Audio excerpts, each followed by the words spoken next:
Sir ji, a very warm good afternoon to everyone. आज हम आपके लिए कोई फ्रेमवर्क लेके आए हैं, आपका काम आसान करने के लिए गाइड लेके आए हैं आपके लिए। गाइड हम यूज़ करते थे ना पेपर्स के दिनों में, फटाफट गाइड पढ़ लें और क्वेश्चन पेपर का वहाँ पे जो आंसर्स देने होंगे तो आसानी से हम वो एग्ज़ाम्स पे अटेम्प्ट कर लेंगे। तो इसलिए एक हम छोटा सा गाइड आपके लिए एक फ्रेमवर्क डिज़ाइन करके लेके आए हैं जिसका नाम है टेक केयर। मतलब हम हमेशा जब बोलते हैं कि कोई इंसान जब बीमार है, ठीक नहीं है, तो हम उसको क्या कहते हैं? टेक केयर, अपनी केयर करो, अपना ध्यान रखो। बट ये जो आज गाइड है, ये गाइड आपको एक क्लैरिटी देगी, एक अंडरस्टैंडिंग देगी, एक हिम्मत देगी किसका ध्यान रखने की? पहले अपना, फिर अपने लव्ड वन का। क्योंकि जब हम एडिक्शन में, इस बीमारी में स्ट्रगल कर रहे होते हैं, तो हम अपना ध्यान नहीं रख पा रहे होते और ना हमें कोई कहने वाला होता है कि तू थक गई है, तेरे ऊपर क्या बीत रही है, तू अपना ध्यान रख। तो हम अपने उस थकावट, जो हम अके होते हैं, मुरझाए होते हैं, होपलेस हुए होते हैं, हेल्पलेस फील कर रहे होते हैं, उसके लिए हमने एक ये फ्रेमवर्क, एक ये गाइड आपके लिए तैयार किया है जिसका नाम है टेक केयर। इसमें हर एक जो अल्फाबेट है वो एक डीप मीनिंग रिफ्लेक्ट करता है, TAKECARE,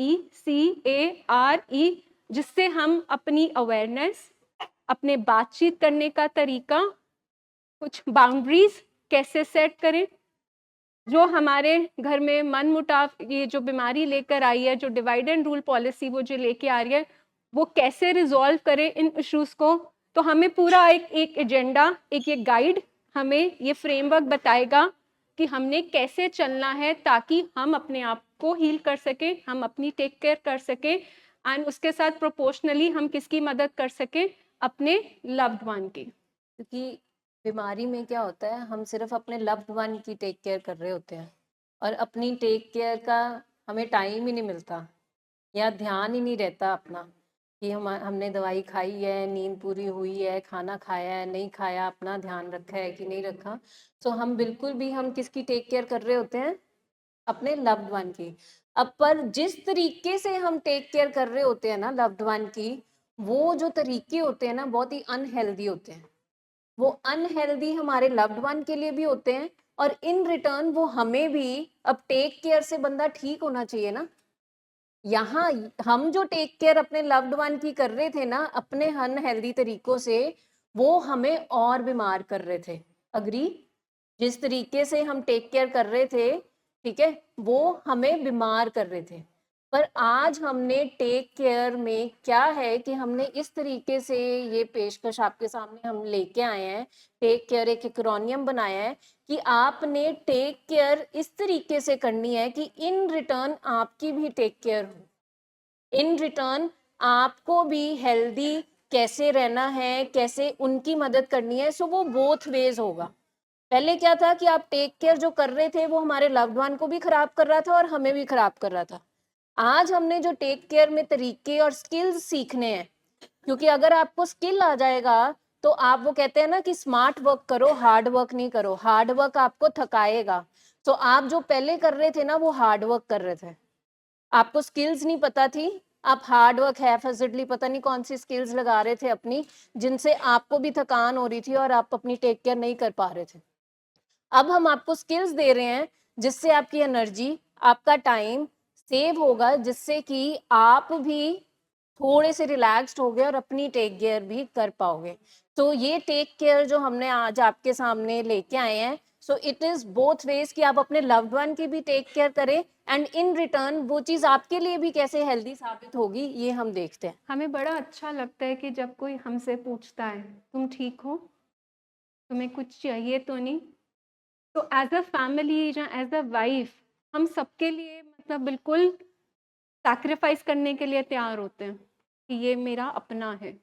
बट हमसे कुछ कोई नहीं कुछ पूछता एज़ अ मदर या एज़ अ वाइफ कि कुछ चाहिए? तुम ठीक हो? तुम्हारा दिन कैसा गया?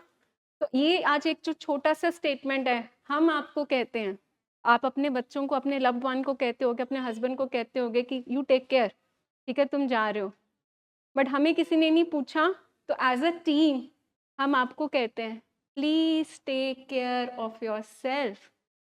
आपका ठीक रहना बहुत ज़रूरी है, क्योंकि इस जर्नी में बहुत उतार-चढ़ाव हैं। अगर आपने अपना ध्यान नहीं रखा, तो आप लंबे सफ़र में हमारा साथ निभा पाओगे। तो हम आपको कहते हैं एज़ अ मतलब team, please take care of yourself, क्योंकि खाली बर्तन से आप किसी को कुछ परोस नहीं सकते।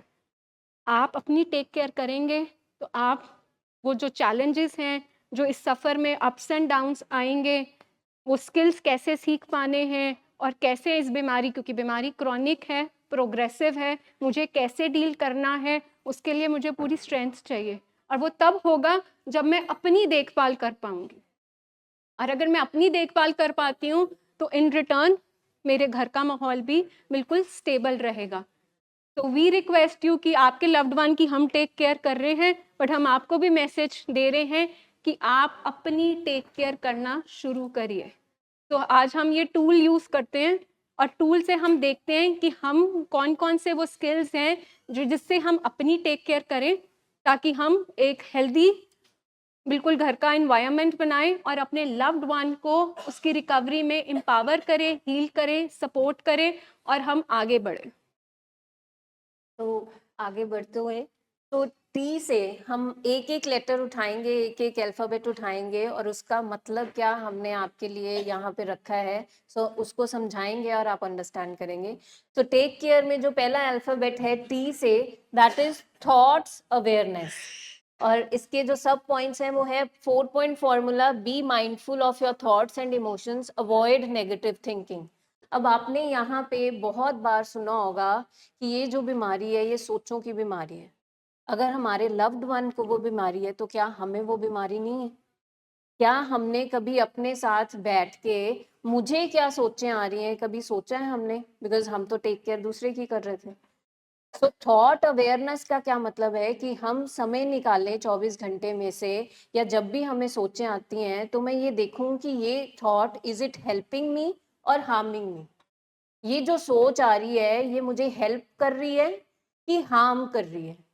ये जो सोच आ रही है ये मुझे ट्रीटमेंट और रिकवरी की तरफ लेके जा रही है कि ट्रीटमेंट और रिकवरी से पीछे खींच रही है? सपोज एग्जाम्पल मैं देती हूँ कि अगर आपको कोई डाउटफुल थॉट आ रहा है कि पता नहीं मैं बच्चे को वहां पे रखा है, पता नहीं ये मेरा सही डिसीजन है कि नहीं सही डिसीजन है, ठीक है, डाउट आता है ना, बिकॉज बहुत सारा सेल्फ डाउट आता है फैमिलीज में।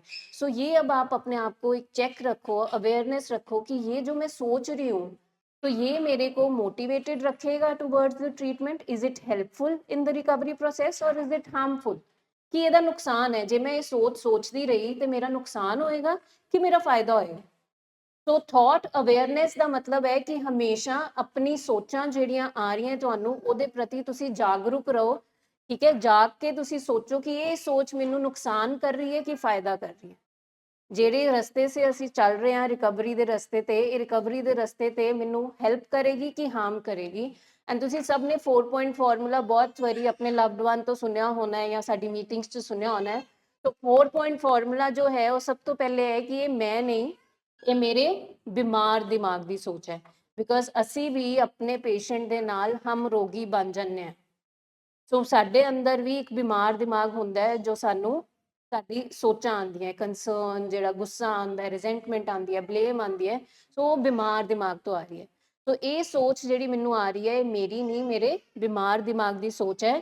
ਔਰ ਇਹ ਸੋਚ ਮੇਰੇ ਦਿਮਾਗ ਨੇ ਬੜੇ ਸਾਲਾਂ ਤੋਂ ਪਾਲ ਰੱਖੀ ਹੈ ਕਿ ਮੇਰਾ ਜਿਹੜਾ ਥਿੰਕਿੰਗ ਪੈਟਰਨ ਹੈ ਅੰਨੇ ਸਾਲਾਂ ਤੋਂ ਇਹ ਨੈਗੇਟਿਵ ਹੀ ਬਣਿਆ ਹੋਇਆ, ਠੀਕ ਹੈ। ਜਿਵੇਂ ਹੁਣ ਸਿੰਪਲ ਜੀ ਸੋਚ ਹੈ ਕਿ ਇਹ ਜਾਣ ਕੇ ਕਰ ਰਿਹਾ, ਠੀਕ ਹੈ। ਸੋ ਇਹਨੂੰ ਤੁਸੀਂ 4 ਪੁਆਇੰਟ ਫਾਰਮੂਲਾ ਦੇ ਵਿੱਚ ਉਤਾਰਨਾ ਹੈ ਕਿ ਇਹ ਮੈਂ ਨਹੀਂ ਆ, ਇਹ ਮੇਰਾ ਬਿਮਾਰ ਦਿਮਾਗ ਹੈ ਜੋ ਮੈਨੂੰ ਕਹਿ ਰਿਹਾ ਕਿ ਇਹ ਜਾਣ ਕੇ ਕਰ ਰਿਹਾ। ਇਹ ਸੋਚ ਮੇਰੇ ਦਿਮਾਗ ਨੇ ਬੜੇ ਸਾਲਾਂ ਤੋਂ ਪਾਲ ਰੱਖੀ ਹੈ। ਇਸ ਸੋਚ ਨੂੰ ਕਹਿਣਾ ਹੈ ਕਿ ਤੂੰ ਰੁਕ, ਮੈਂ ਆਪਣਾ ਜ਼ਰੂਰੀ ਕੰਮ ਕਰਕੇ ਆਇਆ, ਠੀਕ ਹੈ। ਤੇ ਫਿਰ ਆਪਣੇ ਆਪ ਨੂੰ ਸ਼ਾਬਾਸ਼ੀ ਦੇਣੀ ਹੈ। ਅਸੀਂ ਕੀ ਕਰ ਰਹੇ ਹਾਂ ਕਿ ਅਸੀਂ ਉਸ ਸੋਚ ਨੂੰ ਇੰਨਾ ਜ਼ਿਆਦਾ ਸੋਚ ਰਹੇ ਹਾਂ, ਐਂਟਰਟੇਨ ਕਰ ਰਹੇ ਹਾਂ ਕਿ ਉਹ ਬਾਰ-ਬਾਰ ਮੇਰੇ ਕੋਲ ਆ ਰਹੀ ਹੈ।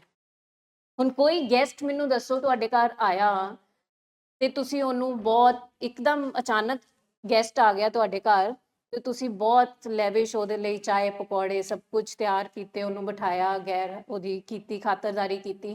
ਹੁਣ ਉਹ ਗੈਸਟ ਦੁਬਾਰਾ ਆਏਗਾ ਤੁਹਾਡੇ ਘਰ ਕਿ ਨਹੀਂ ਆਏਗਾ? ਉਹ ਤੇ ਆਏਗਾ, ਚਾਹ ਨਾਲ ਆਏਗਾ, ਉਹ ਤੇ ਕਿ ਮੇਰੀ ਬੜੀ ਖਾਤਰਦਾਰੀ ਹੋਈ।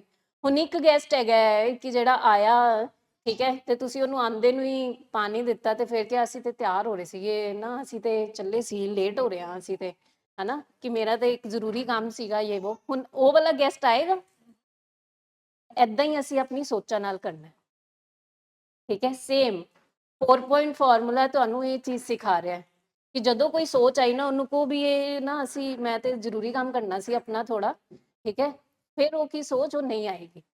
ਅਸੀਂ ਜਿੰਨਾ ਉਹਨੂੰ ਚਾਹ ਪਕੌੜੇ ਖਵਾਵਾਂਗੇ, ਉਹਨੂੰ ਬਾਰ-ਬਾਰ ਸੋਚਾਂਗੇ, ਉਹ ਸੋਚ ਬਾਰ-ਬਾਰ ਆਏਗੀ। ਸੋ ਜਿਵੇਂ ਤੁਸੀਂ ਅਨਵਾਂਟਡ ਲੋਕਾਂ ਨੂੰ ਇਗਨੋਰ ਕਰਦੇ ਹੋ, ਠੀਕ ਹੈ, ਪੋਸਟਪੋਨ ਕਰਦੇ ਹੋ, ਡਿਲੇ ਕਰਦੇ ਹੋ, ਠੀਕ ਹੈ, ਉਦਾਂ ਹੀ ਤੁਸੀਂ ਆਪਣੇ ਅਨਵਾਂਟਡ ਥਾਟਸ ਨੂੰ ਕਰਨਾ ਹੈ। ਪਰ ਉਸ ਤੋਂ ਪਹਿਲੇ ਤੁਹਾਨੂੰ ਆਪਣੇ ਥਾਟਸ ਨੂੰ ਪਹਿਚਾਨਣਾ ਪਏ, ਠੀਕ ਹੈ ਜੀ। ਸੋ ਟੀ ਤੋਂ ਥਾਟ ਅਵੇਅਰਨੈਸ। ਵੀ ਆਇਡੈਂਟੀਫਾਈ ਆਪਣੇ ਸਾਡੇ ਅੰਦਰ ਜਿਹੜੀ ਸੋਚਾਂ ਚੱਲਦੀਆਂ, ਉਹ ਸੋਚਾਂ ਕੀ ਚੱਲਦੀਆਂ ਹੈ? ਬੇਵਕੂਫੀ ਦੀ, ਹੈਲਪਲੈਸਨੈਸ ਦੀ, ਹੋਪਲੈਸਨੈਸ ਦੀ, ਨਾ ਉਮੀਦੀ, ਇਹਨੇ ਕਦੇ ਠੀਕ ਨਹੀਂ ਹੋਣਾ। ਬਲੇਮ ਦੀ, ਇਹ ਜਾਣਬੁੱਝ ਕੇ ਕਰ ਰਿਹਾ, ਇਹਨੇ ਸਾਡੀ ਸਾਰੀ ਖਰਾਬ ਕਰਤੀ ਹੈ। ਰਿਜ਼ੈਂਟਮੈਂਟ,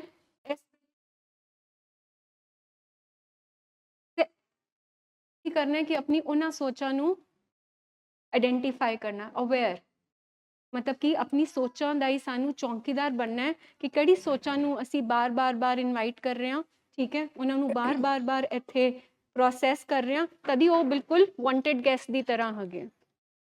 ਤੇ ਜਿਹੜੀ ਸੋਚਾਂ ਸਾਡੀ ਮਤਲਬ ਸਾਨੂੰ ਨਹੀਂ ਚਾਹੀਦਾ, ਉਹ ਅਸੀਂ ਰੱਖੀਏ ਅਨਵਾਂਟਡ ਗੈਸਟ। ਕੀ ਸਾਨੂੰ ਇਹ ਸੋਚ ਕੇ ਕੋਈ ਸੋਲੂਸ਼ਨ ਲੱਭੇਗਾ? ਅਸੀਂ ਨਾ ਉਮੀਦੀ ਜਾਂ ਬਲੇਮ ਗੇਮ ਵਿੱਚ, ਕ੍ਰਿਟੀਕਲ ਰਿਮਾਰਕਸ ਵਿੱਚ, ਜਾਂ ਅਸੀਂ ਪਾਸਟ ਬਾਰੇ ਸੋਚੀਏ ਕਿ ਮੇਰੇ ਨਾਲ ਕਿਉਂ ਹੋ ਗਿਆ, ਬਿਮਾਰੀ ਕਿੱਥੋਂ ਆ ਗਈ, ਕਦੀ ਸਾਨੂੰ ਸੋਲੂਸ਼ਨ ਮਿਲੇਗਾ ਇਲਾਜ ਦਾ? ਅਸੀਂ ਤੇ ਉਹ ਸੋਚਾਂ ਦੇ ਲੂਪ ਵਿੱਚ ਹੀ, ਘੁੰਮਣ ਘੇਰੀ ਵਿੱਚ ਹੀ ਗੁੰਮ ਜਾਵਾਂਗੇ। ਇੰਸਟੈਡ ਜਦੋਂ ਸਾਨੂੰ ਲੱਗਦਾ ਕਿ ਕਿਹੜੇ ਵੇਲੇ ਮੈਨੂੰ ਸਭ ਤੋਂ ਜ਼ਿਆਦਾ ਸੋਚਾਂ ਆ ਰਹੀਆਂ, ਮੈਂ ਉਸ ਵੇਲੇ ਦੇਖਾਂ ਕਿ ਮੈਂ ਕੀ ਕਰਨਾ। ਮੈਂ ਜਦੋਂ ਕੰਮ ਤੋਂ ਵਿਹਲੀ ਹੋਈ, ਜਦੋਂ ਮੈਂ ਆਪਣੇ ਨਾਲ ਬਹਿੰਦੀ ਹਾਂ, ਉਸ ਵੇਲੇ ਮੇਰੇ ਅੰਦਰ ਇੱਕ ਸੈਲਫ ਪਿਟੀ ਆ ਜਾਂਦੀ ਹੈ ਕਿ ਹਾਏ ਰੱਬਾ, ਮੇਰੇ ਨਾਲ ਕੀ ਹੋ ਗਿਆ, ਮੇਰੇ ਘਰ ਵਿੱਚ ਇਹ ਬਿਮਾਰੀ ਕਿਉਂ ਆ ਗਈ। ਬਟ ਤੁਹਾਡੇ ਸੋਚਣ ਨਾਲ, ਉਹ ਸੋਚਣ ਨਾਲ ਕੀ ਬਿਮਾਰੀ ਠੀਕ ਹੋ ਜਾਏਗੀ? ਇਸ ਲਈ ਬਹੁਤ ਇੰਪੋਰਟੈਂਟ ਹੈ ਕਿ ਅਸੀਂ ਆਪਣੀ ਸੋਚਾਂ ਦੇ ਚੌਕੀਦਾਰ ਬਣੀਏ, very vigilant to our thoughts, ਤਾਂ ਕਿ ਅਸੀਂ ਪ੍ਰੋਬਲਮ ਓਰੀਐਂਟਡ ਨਾ ਰਹੀਏ, ਅਸੀਂ ਸੋਲਿਊਸ਼ਨ ਫੋਕਸ ਦੀ ਤਰਫ ਅੱਗੇ ਵਧੀਏ ਕਿ ਮੈਂ ਹੁਣ ਕਰਾਂ ਕੀ, ਹੁਣ ਆ ਤੇ ਗਈ ਹੈ ਪ੍ਰੋਬਲਮ, ਹੁਣ ਮੈਂ ਕਰਨਾ ਕੀ ਹੈ। ਸੋ ਲੈਟ ਮੀ ਫੋਕਸ, ਮੈਂ ਐਕਸ਼ਨ ਉੱਤੇ ਫੋਕਸ ਕਰਾਂ। ਤੇ ਬਿਲਕੁਲ ਜਿਹੜੀ ਸੋਚਾਂ ਬਿਲਕੁਲ ਸਾਡੇ ਗੈਸਟ ਵਕਨ ਹੈਗੀ ਹੈ, ਜਿਨ੍ਹਾਂ ਨੂੰ ਤੁਸੀਂ ਐਂਟਰਟੇਨ ਕਰੋਗੇ ਉਹ ਬਾਰ-ਬਾਰ ਆਉਣਗੀਆਂ, ਤੇ ਜਿਹੜੇ ਗੈਸਟ ਨੂੰ ਤੁਸੀਂ ਇਗਨੋਰ ਕਰਦੇ ਹੋ, ਤੋ ਵਾਰਮ ਹਸਪਿਟੈਲਿਟੀ ਨਹੀਂ ਦਿੰਦੇ, ਉਹ ਆਪਣੇ ਆਪ 2 ਵਾਰ ਸੋਚਦੇ ਕਿ ਨਹੀਂ ਜਾਣਾ। ਦਿਸ ਇਜ਼ ਹਾਊ ਆਪਣੀ ਬਿਲਕੁਲ ਸੋਚਾਂ ਨਾਲ ਅਸੀਂ ਕਰਨਾ, ਕਿ ਆਪਣੀ ਸੋਚ ਪਹਿਲੇ ਅਸੀਂ ਬੈਠੀਏ, ਜਦੋਂ ਆਪਣੇ ਨਾਲ ਅਸੀਂ ਦੇਖੇ ਤੇ ਸੀ ਕਿ ਮੇਰੇ ਅੰਦਰ ਸਭ ਤੋਂ ਜ਼ਿਆਦਾ ਕਿਹੜੀ ਸੋਚਾਂ ਆ ਰਹੀਆਂ, ਡਰ ਦੀ, ਬਲੇਮ ਦੀ, ਰਿਜ਼ੈਂਟਮੈਂਟ ਦੀ, ਨਾ ਉਮੀਦੀ ਦੀ, ਬੇਬਸੀ ਦੀ।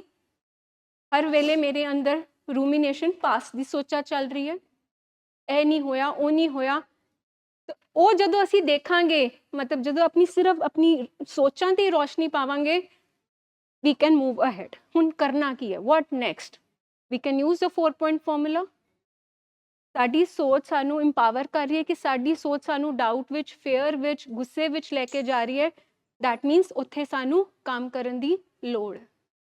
So T stands for ਕੀ ਕਰਨਾ ਹੈ, ਆਪਣੀ ਸੋਚਾਂ ਦੀ ਉੱਤੇ ਝਾਤੀ ਮਾਰਨੀ ਹੈ। ਬਿਲਕੁਲ ਲਾਈਟ ਹਾਊਸ ਇੱਕ ਲਾਈਟ ਮਾਰਦੀ ਹੈ ਨਾ, ਜਦੋਂ ਸ਼ਿਪਸ ਉੱਥੇ ਖੜੇ ਹੁੰਦੇ ਆ ਸ਼ੋਰ ਵਿੱਚ, ਤੇ ਲਾਈਟ ਹਾਊਸ ਬਿਲਕੁਲ ਇੱਕ ਰੋਸ਼ਨੀ ਪਾ ਕੇ ਦੇਖਦੇ ਕਿ ਇੱਥੇ ਤੁਸੀਂ ਖੜੇ ਹੋ ਸਕਦੇ ਹੋ।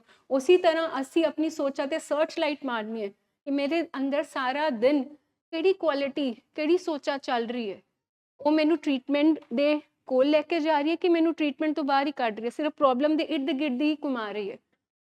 तो नंबर 1 मैं की करना है, अपनी सोचा नू आइडेंटिफाई करना है, उत्थे अवेयरनेस लेके आनी है।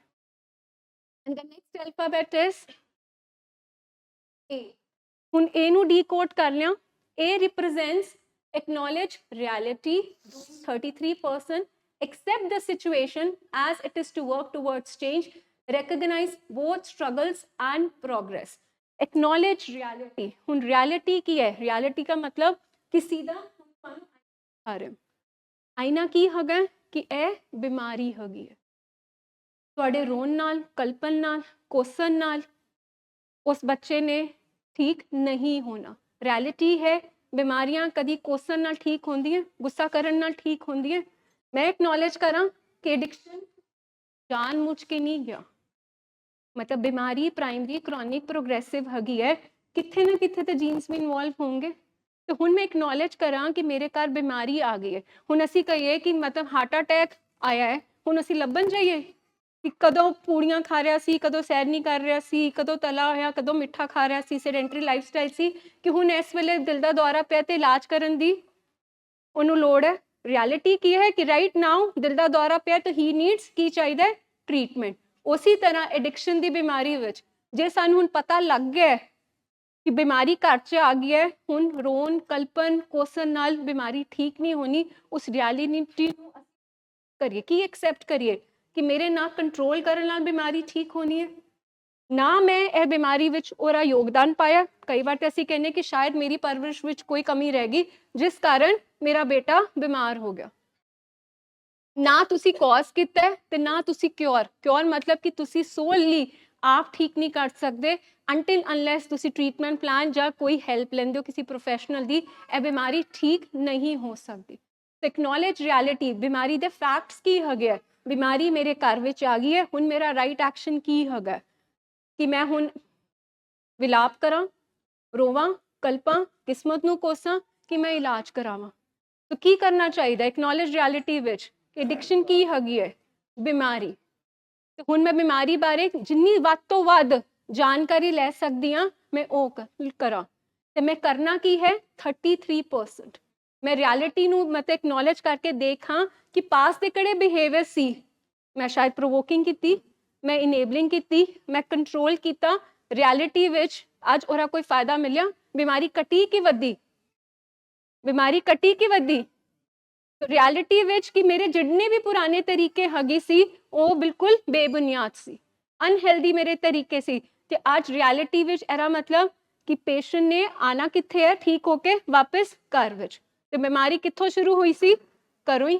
तो दैट मीनस कि मैनू घर दा माहौल तो अपने कुछ स्किल्स उत्ते काम करना पैना है ताकि उस माहौल विच जदों वो वापस जाए वो माहौल उन्होंने टॉक्सिक ना लभे, उसनू वो माहौल बिल्कुल हेल्दी सपोर्टिव मिले जिथे वो अपनी गल कर सके। हुण दसो एक घर विच हमेशा तू मैं लड़ाई झगड़ा है, इत्थों बच्चा जांदा ते घर वाले ने अपनी तू मैं नहीं खत्म की, वो बच्चा ठीक हो पाएगा? वो तो पहले ही डरदा है, वो तो पहले ही कहता है कि मैं तो हमेशा घर से बाहर इसलिए रहता था क्योंकि घर में हमेशा किच किच रहती थी मेरे पेरेंट्स के बीच में। तो दैट मीनस रियलिटी कि साडे जड़े बिहेवियर्स रहे हैं जिस कारण जड़े साडे पुअर फैमिली डायनामिक्स रहे हैं, असी वो रियलिटी नू एक्सैप्ट करिए, असी अपने बिहेवियर्स नू एक्सैप्ट करिए कि असी राइट एक्शन हुण की करना है। असी हेल्प सीक करिए, बीमारी हैगी है, सब तो पहले ए मनन विच आंदा बीमारी है। रियलिटी की है कि असी कित्थे बैठे हाँ, हस्पताल विच, कि सानू हले भी लग रहा है कि नहीं मतलब थोड़ा जिहा इलाज करा के असी बाकी आपे कर लवांगे। दैट मीनस असी रियलिटी विच बीमारी दे फैक्ट्स नू इग्नोर कर रहे हैं, मिनिमाइज कर रहे हैं कि मैं हाले भी डिनाइल ते विच ते नहीं हैगी। डिनाइल विच की होएगा, मैम कदे कदार ते करदा सी, मैम आपे छड्ड लैना, मैम एक मौका दे दो ठीक है, जो दोबारा करेगा असी वापस आ जावांगे। दैट मीनस कि तुसी रियलिटी हाले भी बीमारी नू दी इग्नोर कर रहे हो, तोड़ मरोड़ रहे हो। एक्सैप्टेंस, एक्नॉलेज रियलिटी उदों आती है जब एक्सैप्ट करने कि मेरे तरीके फेल हो गए, मैं इस बीमारी नू ठीक नहीं कर पाई, हुण मैनू तुसी दसो how to go about it, मैं इस बीमारी नाल किवें डील करा, मैं इस बच्चे नाल किवें डील करा।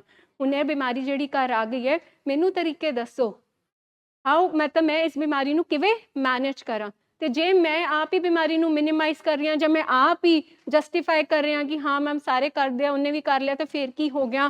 दैट मीनस कि असी रियलिटी नू हाले भी एक्नॉलेज मतलब हाले भी नहीं मन्निया, क्योंकि ए मनन विच बड़ी देर लगती है कि एडिक्शन की हैगी है बीमारी, एडिक्शन की हैगा brain disorder. Reality says that बीमारी हैगी है ਤੇ ਅਸੀਂ ਆਪਣੇ ਆਪ ਨੂੰ ਕੀ ਕਰੀਏ, ਸਾਈਕੋ ਐਜੂਕੇਟ, ਆਪ ਨੂੰ ਇਸ ਬਿਮਾਰੀ ਬਾਰੇ ਫੈਕਟਸ ਪੂਰੇ ਕਲੈਕਟ ਕਰੀਏ ਤੇ ਆਪਣੇ ਜਿਹੜੇ ਸਾਡੇ ਬਿਹੇਵੀਅਰ ਸੀ ਅਨਹੈਲਦੀ ਉੱਥੇ ਕੰਮ ਕਰੀਏ, ਕਿਉਂਕਿ ਪਹਿਲੇ ਅਸੀਂ ਕੀ ਕਰ ਰਹੇ ਸੀ 100% ਪੂਰਾ ਕੰਮ, ਤੇ ਹੁਣ ਸਾਡਾ ਪ੍ਰੋਗਰਾਮ ਕੀ ਕਹਿੰਦਾ ਕਿੰਨਾ ਕੰਮ ਕਰਨਾ ਹੈ 33% 33% की मेरी जिन्नी जिम्मेवारी है मैं उन्नी लवां, क्योंकि मैं अपनी भी तो टेक केयर करनी है, क्योंकि इस बच्चे इस बीमारी विच मतलब शायद रीलैप्स भी हो सकता है क्योंकि बीमारी प्रोग्रेसिव है, ठीक है, तो घर आना है तो मतलब और ups and downs mood swings काफ़ी होने हैं, तो दैट मीन्स मैं अपनी तैयारी रखा, तो मैं कितना काम करना है 33%, मैं 100 किलो का बोझ अपने उत्ते नहीं चुक लेना।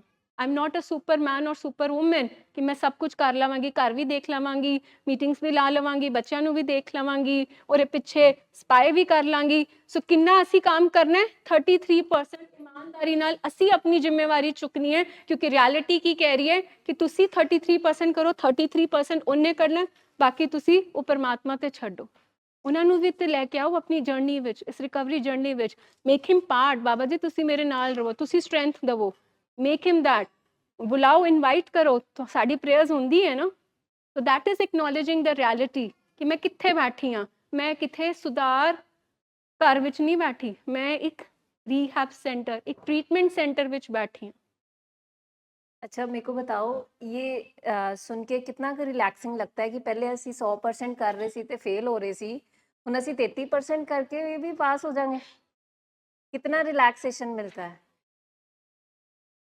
है ना। मतलब ਮੈਨੂੰ ਲੱਗਦਾ ਹੈ 100% ਵੀ ਨਹੀਂ, ਆਪਾਂ 100 ਦਾ 200% ਕਰਨ ਨੂੰ ਤਿਆਰ ਸੀ ਪਹਿਲੇ, ਬਟ ਆਪਾਂ ਕੀ ਫੇਸ ਕੀਤਾ, ਫੇਲਿਅਰਸ, ਪ੍ਰੋਬਲਮ ਵੱਧਦੀ ਗਈ, ਸਾਡਾ ਲਵਡ ਵਨ ਹੋਰ ਬਿਮਾਰ ਹੁੰਦਾ ਰਿਹਾ। ਹੁਣ ਅੱਜ ਇਹ ਤੇ ਬੜੀ ਮਤਲਬ ਮੈਂ ਜਿਵੇਂ ਕਿਹਾ ਕਿ ਅਸੀਂ ਸਮਾਰਟ ਵਰਕ ਕਰਨਾ ਹੈ, ਹਾਰਡ ਵਰਕ ਨਹੀਂ ਕਰਨਾ, ਠੀਕ ਹੈ। ਸੋ ਤੁਸੀਂ ਸੋਚੋ ਕਿ ਕਿੱਥੇ 100% ਅਸੀਂ ਕਰ ਰਹੇ ਸੀ ਤੇ ਅਸੀਂ ਫੇਲ ਹੋ ਰਹੇ ਸੀਗੇ, ਹਨਾ, ਤੇ ਹੁਣ ਇਹ 33% ਕਰਨ ਨੂੰ ਕਹਿ ਰਹੇ ਆ, ਵੀ ਆਹ ਕਿੱਦਾਂ ਹੋ ਸਕਦਾ। ਸੋ 33% ਦੇ ਵਿੱਚ ਮੈਮ ਨੇ ਜਿਵੇਂ ਕਿਹਾ ਕਿ 33% ਦੇ ਵਿੱਚ ਮੈਂ ਕੀ ਕਰਨਾ, ਆਪਣੇ ਆਪ ਨੂੰ ਸਾਈਕੋ ਐਜੂਕੇਟ ਕਰਨਾ ਹੈ, ਮੀਟਿੰਗਾਂ ਸੁਣਨੀਆਂ, ਆਪਣੇ ਲਵਡ ਵਨ ਨੂੰ ਮੈਂ ਠੀਕ ਨਹੀਂ ਕਰਨਾ ਪਰ ਉਹਨੂੰ ਸਪੋਰਟ ਕਰਨਾ, ਉਹਦੇ ਪਿੱਛੇ ਨਹੀਂ ਭੱਜਣਾ, ਟ੍ਰੀਟਮੈਂਟ ਵੱਲ ਤੁਰਨਾ ਹੈ, ਪ੍ਰੋਫੈਸ਼ਨਲ ਹੈਲਪ ਲੈਣੀ ਹੈ। ਬਸ ਇਹ ਕੁਝ ਮਤਲਬ ਕਹਿ ਲਓ 5-10 ਕੰਮ ਨੇ ਜਿਹੜੇ ਮੈਂ ਕਰਨੇ ਆ ਔਰ ਮੇਰਾ ਲਵਡ ਵਨ ਬਚ ਜਾਏਗਾ। ਇਹ ਤੇ ਬਹੁਤ ਵੱਡੀ ਗੱਲ ਹੈ। ਜਿੱਥੇ ਅਸੀਂ ਪਹਿਲੇ 100% ਕਰ ਰਹੇ ਸੀ ਤੇ ਮੈਨੂੰ ਹਰ ਵੇਲੇ ਕੀ ਡਰ ਲੱਗਿਆ ਰਹਿੰਦਾ ਸੀ ਕਿ ਮੈਂ ਇਹਨੂੰ ਖੋ ਨਾ ਦੇਵਾਂ। So this is I think very relaxing ਕਿ ਅਸੀਂ ਕਹੀਏ ਕਿ 33% ਕਰਕੇ ਵੀ ਮੈਂ ਆਪਣਾ ਲਵਡ ਵਨ ਨੂੰ ਬਚਾ ਸਕਦੀ ਹਾਂ, ਪਰ ਉਹ 33% ਫਿਰ ਸ਼ਿੱਦਤ ਨਾਲ ਕਰਨਾ।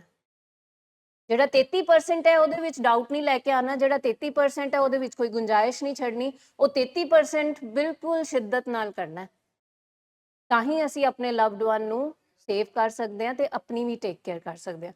ਸੋ ਮੂਵਿੰਗ ਫਾਰਵਰਡ ਟੂ ਦਿਸ ਐਕਰੋਨੀਅਮ, ਅੱਗੇ K तो है कि keep a journal, write down feelings, progress and reflections. Journaling help process emotions and track changes. ਹੁਣ ਤੁਸੀਂ ਥੋੜੇ ਦਿਨ ਪਹਿਲੇ ਹੀ ਈਵਨਿੰਗ ਮੀਟਿੰਗ ਜੋ ਦੇਖਦੇ ਆ ਰੈਗੂਲਰਲੀ, ਤੁਸੀਂ ਸੁਣਿਆ ਹੋਏਗਾ ਪੇਸ਼ੈਂਟ ਨਹੀਂ, ਪੇਸ਼ੈਂਟ ਦੀ ਵਾਈਫ ਨੇ ਕਿਹਾ ਕਿ ਮੈਂ ਆਪਣੇ ਰਿਫਲੈਕਸ਼ਨ ਰੋਜ਼ ਲਿਖਦੀ ਹਾਂ, ਠੀਕ ਹੈ। ਉਹਨਾਂ ਨੇ ਕਿਹਾ ਸੀ, ਸਾਡਾ ਪੇਸ਼ੈਂਟ ਹੈ, ਉਹਨਾਂ ਦੀ ਵਾਈਫ ਸ਼ਰਨ, ਉਹਨਾਂ ਨੇ ਸ਼ੇਅਰਿੰਗ ਕੀਤੀ ਸੀਗੀ ਲਾਈਵ ਮੀਟਿੰਗ ਤੇ ਈਵਨਿੰਗ ਮੀਟਿੰਗ 'ਚ।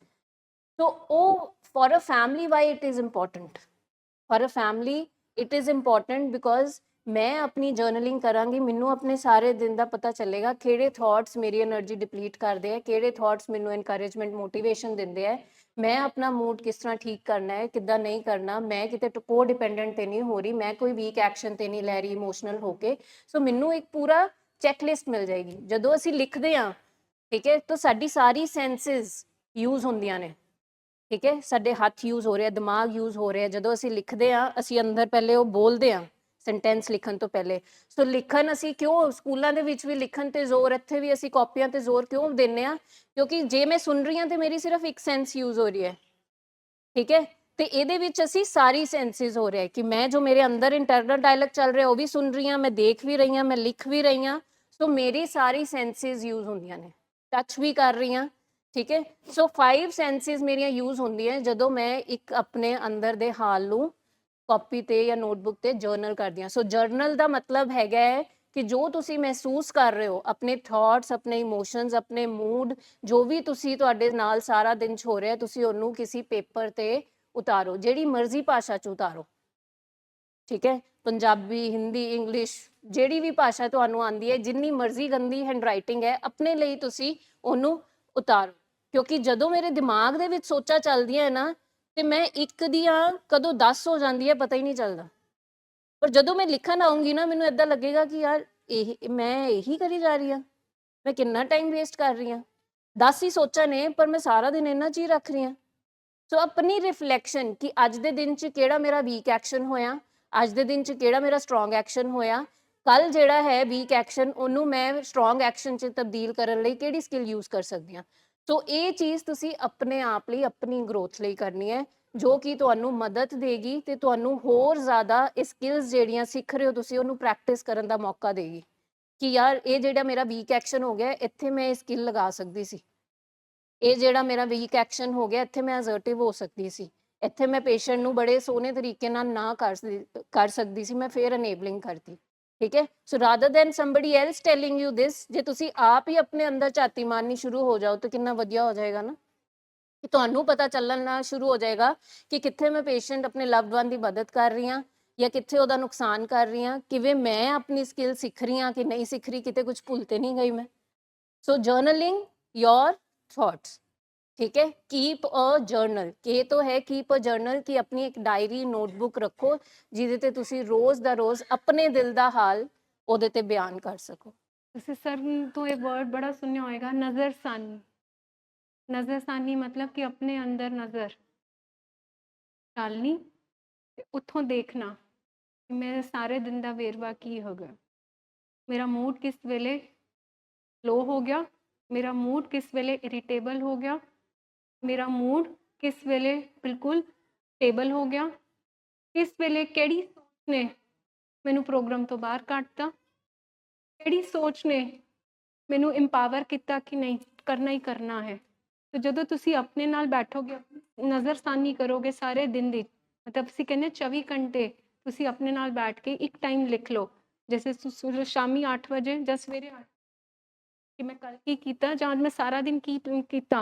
ਜਦੋਂ ਤੁਸੀਂ ਲਿਖਣਾ ਸ਼ੁਰੂ ਕਰਦੇ ਹੋ, ਬਿਲਕੁਲ ਜਦੋਂ ਆਪਣੇ ਉੱਤੇ ਰੋਸ਼ਨੀ ਪਾਉਂਦੇ ਹੋ, तो आइडेंटिफाई ਕਰਨ ਤੋਂ ਬਾਅਦ ਤੁਹਾਡਾ ਕੀ ਹੁੰਦਾ, ਮੋਡੀਫਾਈ, ਤੁਸੀਂ ਰੈਕਟੀਫਾਈ, ਤੁਸੀਂ ਆਪਣੇ ਆਪ ਨੂੰ ਇੰਪਰੂਵ ਕਰਨਾ ਸ਼ੁਰੂ ਕਰ ਦਿਓ। ਤੁਸੀਂ ਦੇਖਿਆ ਛੋਟੇ ਬੱਚੇ ਨੂੰ ਸ਼ਰਾਰਤ ਕਰ ਰਿਹਾ, ਸਿਰਫ ਤੁਸੀਂ ਇੱਕ ਵਾਰ ਉਹਨੂੰ ਦੇਖਦੇ ਹੀ ਹੋ ਤੇ ਉੱਥੇ ਹੀ ਉਹ ਰੁਕ ਜਾਂਦਾ। ਸਿਮਿਲਰਲੀ ਸਾਡਾ ਮਨ ਤੇ ਸਾਡੀ ਸੋਚਾਂ ਆਉਂਦੀਆਂ, ਜਦੋਂ ਤੁਸੀਂ ਉਹਨੂੰ ਦੇਖਣਾ ਸ਼ੁਰੂ ਕਰਦੇ ਹੋ ਕਿ ਮੈਂ ਸਾਰਾ ਦਿਨ ਕਰ ਕੀ ਰਿਹਾ, ਤੇ ਉੱਥੇ ਸਾਡਾ ਮਨ ਅਲਰਟ ਹੋ ਜਾਂਦਾ ਕਿ ਲਾਈਕ ਮੈਂ ਕਿੱਥੇ ਆਪਣਾ ਟਾਈਮ मतलब बिल्कुल डिप्लीट कर रहे हैं, कि मैं कुछ सपोर्टिव या पॉजिटिव या कोई प्रोडक्टिव फुलफिलिंग काम कर रहे हैं कि नहीं कर रहा। मेरा एम हैगा कि इस वेले मैं भी बीमार हाँ क्योंकि फैमिली डिजीज़ है, तो मेरा लव्ड वन भी बीमार है, तो मैं अपने जर्नल विच देखा कि मेरे कड़े एक्शनस, मेरे कड़े रवैये, ठीक है, उरी बीमारी नूं वधा रहे हैं कि उन्होंने घटा रहे।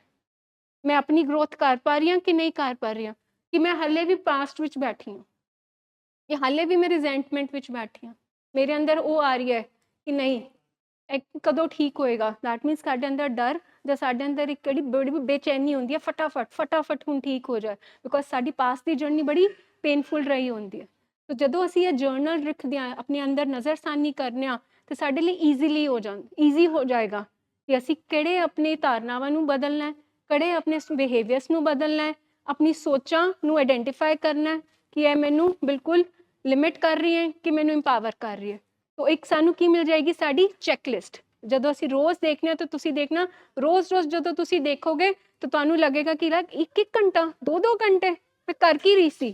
ਤਾਂ ਨੈਕਸਟ ਡੇ ਜਦੋਂ ਤੁਸੀਂ ਕੰਪੇਅਰ ਕਰੋਗੇ, ਤੁਸੀਂ ਮਿਲੋਗੇ ਆਪਣੇ ਆਪ ਨੂੰ, ਬੰਦਾ ਸ਼ਾਬਾਸ਼ੀ ਦਿੰਦਾ ਕਿ ਯਾਰ ਅੱਜ ਮੈਂ ਗੁੱਸਾ ਘੱਟ ਕੀਤਾ, ਅੱਜ ਮੇਰਾ ਮੂਡ ਬਿਲਕੁਲ ਲੋ ਹੋਇਆ, ਉਹਦੇ ਨਾਲ ਗੱਲ ਕਰਕੇ ਸ਼ਨੀਵਾਰ ਸੀ, ਮੇਰੇ ਦਿਲ ਨੂੰ ਠੇਸ ਲੱਗੀ, ਬਟ ਫਿਰ ਵੀ ਮੈਂ ਕਮ ਬੈਕ ਕੀਤਾ ਕਿ ਬਿਮਾਰੀ ਹੈਗੀ ਹੈ, ਬਿਮਾਰੀ ਵਿੱਚ ਪ੍ਰੋਸੈਸ ਹੈਗਾ, 100 ਦਿਨ ਦਾ ਪ੍ਰੋਗਰਾਮ ਹੈਗਾ, ਮੈਨੂੰ ਟਫ ਲਵ ਵਿੱਚ ਆਉਣਾ ਪੈਣਾ, ਮੈਂ ਕੋਡਿਪੈਂਡੈਂਸੀ ਨਾਲ ਨਹੀਂ ਠੀਕ ਕਰ ਸਕਦੀ।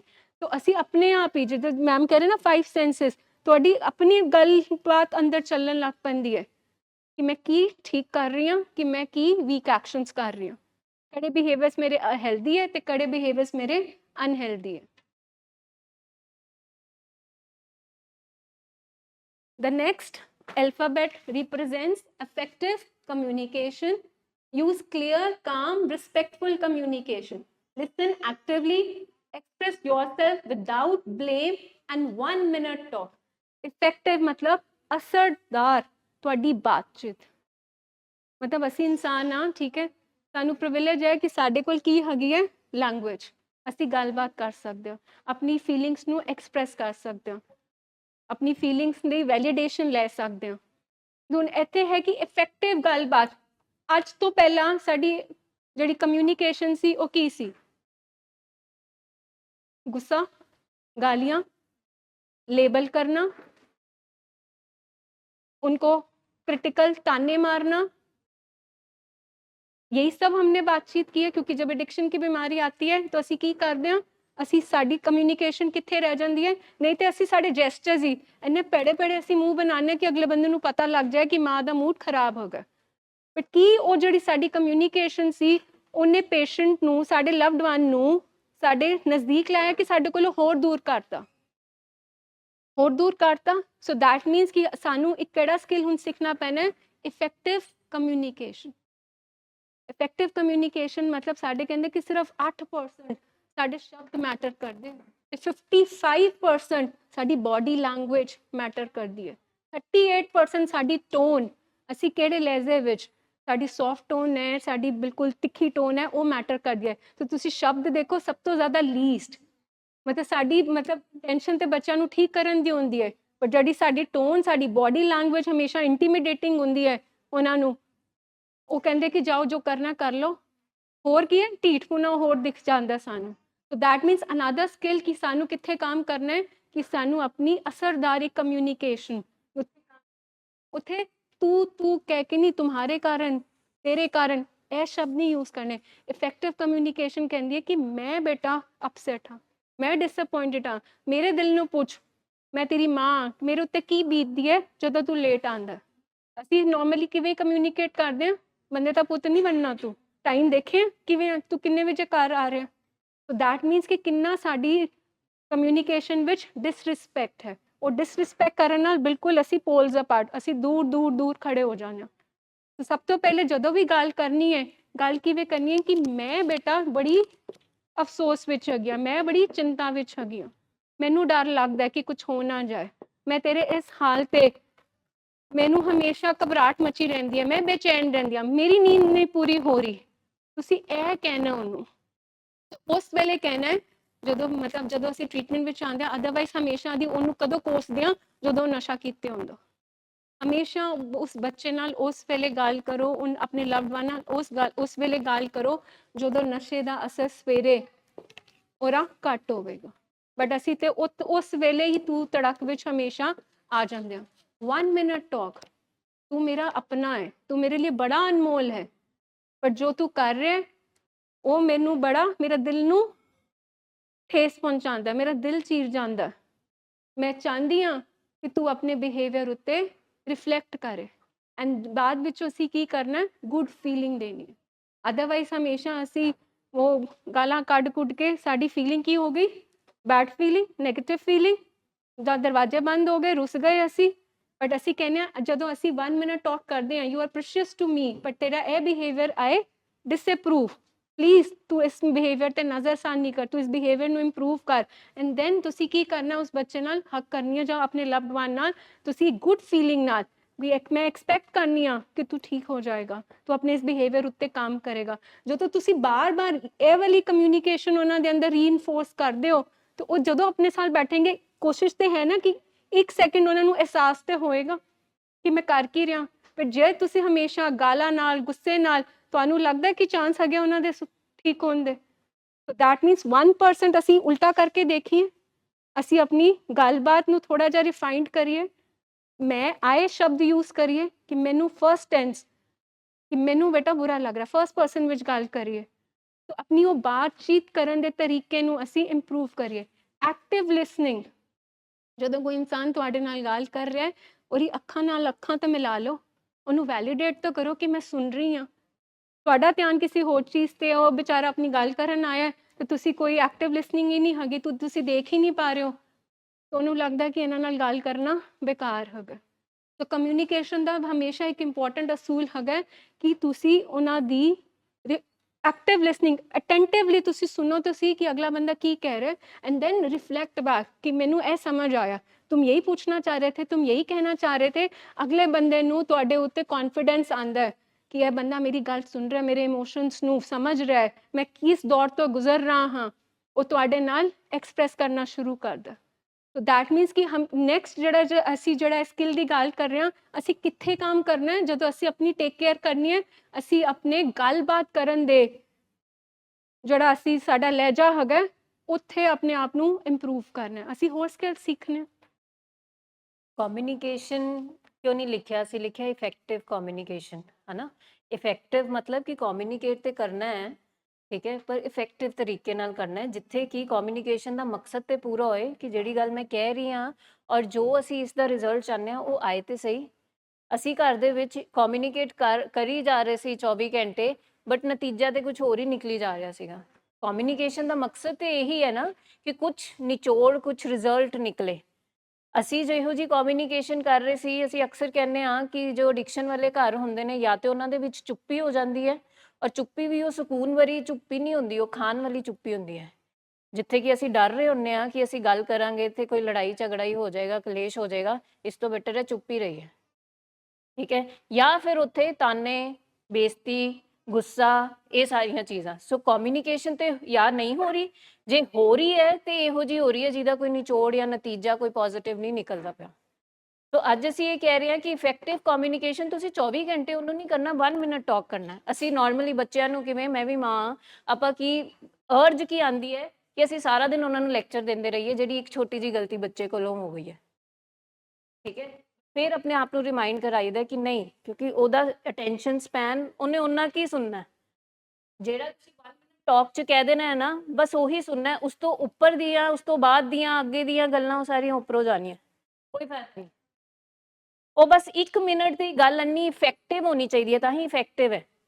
1 ਮਿੰਟ ਦੀ ਗੱਲ ਇੰਨੀ ਇਫੈਕਟਿਵ, ਜਿਵੇਂ ਮੈਮ ਨੇ ਤੁਹਾਨੂੰ ਪੁਆਇੰਟਸ ਦੱਸੇ ਹੈ 1 ਮਿੰਟ ਟਾਕ ਦੇ, ਉਹ 1 ਮਿੰਟ ਦੀ ਗੱਲ ਇੰਨੀ ਇਫੈਕਟਿਵ ਹੋਣੀ ਚਾਹੀਦੀ ਹੈ ਕਿ ਤੁਹਾਨੂੰ ਸਾਰਾ ਦਿਨ ਲੈਕਚਰ ਨਾ ਕਰਨਾ ਪਏ। ਇਹ ਨਹੀਂ ਕਿ ਬ੍ਰੇਕਫਾਸਟ, ਲੰਚ, ਡਿਨਰ ਤੇ ਇੱਕੋ ਟੌਪਿਕ ਚੱਲ ਰਿਹਾ। 1 ਮਿੰਟ ਟਾਕ, ਠੀਕ ਹੈ। ਐਂਡ 1 ਮਿੰਟ ਟਾਕ ਵੀ ਉਦੋਂ ਕਰਨੀ ਹੈ ਜਦੋਂ ਤੁਹਾਡੇ ਦੋਨਾਂ ਦੇ, ਜਿਨ੍ਹਾਂ ਨਾਲ ਤੁਸੀਂ ਕਮਿਊਨੀਕੇਟ ਕਰਨਾ ਹੈ, ਦੋਨਾਂ ਦੇ ਇਮੋਸ਼ਨਸ 4 to 6 ਦੇ ਵਿੱਚ ਹੈ, ਠੀਕ ਹੈ। ਹੁਣ ਤੁਹਾਡਾ ਪਾਰਾ ਹੋਵੇ 10 ਤੇ ਪੇਸ਼ੈਂਟ ਵਿਚਾਰਾ ਸਾਡਾ ਹੋਵੇ 2 ਤੇ ਤੁਸੀਂ ਆਪਣੀ ਇਫੈਕਟਿਵ ਕਮਿਊਨੀਕੇਸ਼ਨ ਕਰੋ ਤੇ ਉਹ ਮੈਸੇਜ ਤੇ ਪਹੁੰਚਣਾ ਹੀ ਨਹੀਂ ਉੱਥੇ, ਠੀਕ ਹੈ। ਸੋ ਤੁਹਾਨੂੰ ਵੀ ਉਹ ਗੁੱਸੇ ਦੇ ਵਿੱਚੋਂ 10 ਤੋਂ ਤੁਹਾਨੂੰ ਐਟਲੀਸਟ 4 ਤੇ ਆਉਣਾ ਪਏਗਾ ਕਿ ਤਾਂ ਕਿ ਮੈਂ ਆਪਣੇ ਸਾਹਮਣੇ ਵਾਲੇ ਨਾਲ ਗੱਲ ਕਰ ਪਾਵਾਂ। ਉਸ ਲੈਵਲ ਤੇ ਦੋਨੋਂ ਜਾਣੇ ਹੋਣੇ ਚਾਹੀਦੇ ਹੈ ਜਿਸ ਲੈਵਲ ਤੇ ਤੁਸੀਂ ਗੱਲ ਆਪਣੀ ਪਹੁੰਚਾਉਣਾ ਚਾਹੁੰਦੇ ਹੋ। ਦੂਸਰੀ ਐਕਟਿਵ ਲਿਸਨਿੰਗ ਦੀ ਜੇ ਅਸੀਂ ਗੱਲ ਕਰਦੇ ਹਾਂ, ਠੀਕ ਹੈ, ਅਸੀਂ ਐਕਟਿਵ ਲਿਸਨਿੰਗ ਨਹੀਂ ਕਰਦੇ, ਜੋ ਕਿ ਗੱਲਬਾਤ ਦਾ ਇੱਕ ਬਹੁਤ ਅਹਿਮ ਹਿੱਸਾ ਹੈ।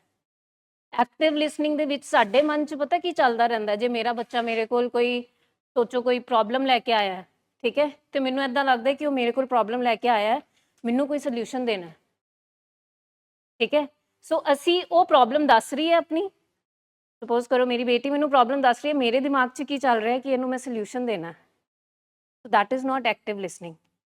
ਮੈਂ ਉਹਨੂੰ ਸੁਣ ਨਹੀਂ ਰਹੀ ਹਾਂ, ਮੈਂ ਆਪਣਾ ਦਿਮਾਗ ਪ੍ਰੋਸੈਸ ਕਰ ਰਹੀ ਹਾਂ ਕਿ ਮੈਂ ਇਸ ਤੋਂ ਬਾਅਦ ਸੋਲਿਊਸ਼ਨ ਕੀ ਦੇਣਾ, ਠੀਕ ਹੈ। ਸੋ ਇਹਦਾ ਮਤਲਬ ਉੱਥੇ ਮੈਂ ਪ੍ਰੈਜ਼ੈਂਟ ਤੇ ਹਾਂ ਪਰ 100% ਪ੍ਰੈਜ਼ੈਂਟ ਨਹੀਂ ਹਾਂ। ਸੋ ਅਸੀਂ ਇਸ ਚੀਜ਼ ਤੇ ਬਹੁਤ ਕੰਮ ਕਰਨਾ ਹੈ। ਹੋ ਸਕਦਾ ਮੈਂ ਉਹਨੂੰ ਸੁਣਾ ਤੇ ਮੈਂ ਉਹਨੂੰ ਕਹਾਂ ਕਿ ਹਜੇ ਇਹਦੇ ਮੇਰੇ ਕੋਲ ਇਸ ਚੀਜ਼ ਦਾ ਸੋਲਿਊਸ਼ਨ ਨਹੀਂ ਹੈ, but I can really feel ਕਿ ਮੈਂ ਤੇ ਤੇਰੀ ਗੱਲ ਹੀ ਸੁਣ ਰਹੀ ਸੀ ਕਿ ਤੈਨੂੰ ਕਿੰਨਾ ਜ਼ਿਆਦਾ ਬੁਰਾ ਲੱਗਾ ਹੋਏਗਾ ਇਸ ਗੱਲ ਤੇ ਕਿ ਤੇਰੀ ਫਰੈਂਡ ਨਾਲ ਲੜਾਈ ਹੋ ਗਈ, ਠੀਕ ਹੈ, what you must B going through. ਮੇਰੇ ਕੋਲ ਇਸ ਚੀਜ਼ ਦਾ ਸੋਲਿਊਸ਼ਨ ਨਹੀਂ ਹੈ, ਕਿਉਂਕਿ ਜੋ ਵੀ ਦੂਸਰਾ ਬੰਦਾ ਤੁਹਾਡੇ ਕੋਲ ਸੋਲਿਊਸ਼ਨ ਲੈਣ ਨਹੀਂ ਆਇਆ, ਠੀਕ ਹੈ। ਸੋ ਅਸੀਂ ਇਹ ਸੋਚਦੇ ਹਾਂ ਕਿ ਬੀਇੰਗ ਪੇਰੈਂਟਸ ਜਾਂ ਬੀਇੰਗ ਵਾਈਫ ਅਸੀਂ ਸੋਲਿਊਸ਼ਨ ਦੇਣਾ, ਨਹੀਂ, ਸਿਰਫ ਐਕਟਿਵ ਲਿਸਨਿੰਗ ਹੀ ਅੱਧੀ ਪ੍ਰੋਬਲਮ ਨੂੰ ਸੋਲਵ ਕਰ ਦੇਗੀ। ਯੂ ਕੈਨ ਟੇਕ ਟਾਈਮ ਕਿ ਉਹਨੂੰ ਸੋਲਿਊਸ਼ਨ ਕੀ ਦੇਣਾ ਹੈ, ਬਟ ਉਸ ਟਾਈਮ ਤੇ ਉਹਦੇ ਇਮੋਸ਼ਨਸ ਨੂੰ ਐਕਨੋਲੇਜ ਤੇ ਕਰੋ, ਠੀਕ ਹੈ। So this is what active listening is, ਕਿ ਆਪਾਂ ਜਦੋਂ ਦੂਸਰਾ ਬੰਦਾ ਸਾਡੇ ਨਾਲ ਗੱਲ ਕਰ ਰਿਹਾ ਹੈ ਤੇ ਅਸੀਂ ਬਿਲਕੁਲ ਐਕਟਿਵਲੀ, ਅਸੀਂ ਕੁਝ ਹੋਰ ਨਹੀਂ ਕਰ ਰਹੇ, ਨਾ ਫੋਨ ਤੇ ਕੀ ਹੋ ਰਿਹਾ ਉਹ ਨਹੀਂ ਦੇਖ ਰਹੇ, ਕੁੱਕਰ ਦੀ ਸੀਟੀ ਵੱਜਣੀ ਹੈ ਉਹ ਨਹੀਂ ਦੇਖਣੀ, ਬਾਹਰ ਮਾਲੀ ਆਇਆ ਉਹ ਨਹੀਂ ਦੇਖਣਾ, ਅਸੀਂ ਬਿਲਕੁਲ ਇਹ ਗੱਲ ਕਰਨੀ ਹੈ। ਔਰ ਆਪਣੇ ਦਿਮਾਗ 'ਚ ਵੀ ਨਹੀਂ ਸੋਚਣਾ ਕਿ ਇਹ ਜਿਹੜੀ ਗੱਲ ਕਰੇਗਾ ਮੈਨੂੰ ਉਸ ਤੋਂ ਬਾਅਦ ਕੀ ਕਰਨਾ, ਕਿਉਂਕਿ ਨਾਰਮਲੀ ਜਦੋਂ ਪੇਸ਼ੈਂਟ ਤੁਹਾਡੇ ਕੋਲ ਸ਼ੇਅਰਿੰਗ ਵਾਸਤੇ ਆਏਗਾ, ਮੈਨੂੰ ਕ੍ਰੇਵਿੰਗ ਹੋ ਰਹੀ ਹੈ, ਤੁਹਾਨੂੰ ਅੰਦਰੋਂ ਹੋਏਗਾ ਕਿ ਯਾਰ ਮੈਂ ਕੀ ਕਰਾਂ, ਇਸ ਤੋਂ ਬਾਅਦ ਕੀ, ਉਹ ਸ਼ੇਅਰਿੰਗ ਕਰ ਰਿਹਾ, ਪਰ ਐਮਪਥੀ ਤੇ ਲੈ ਕੇ ਆਓ ਉਹਦੇ ਵਿੱਚ। ਉਹ ਐਮਪਥੀ ਕਦੋਂ ਆਏਗੀ? ਜਦੋਂ ਬਿਲਕੁਲ ਤੁਸੀਂ ਉਹਦੀ ਜਗ੍ਹਾ ਤੇ ਜਾ ਕੇ ਉਹਦੀ ਗੱਲ ਸੁਣੋਗੇ ਤੇ ਸਮਝੋਗੇ।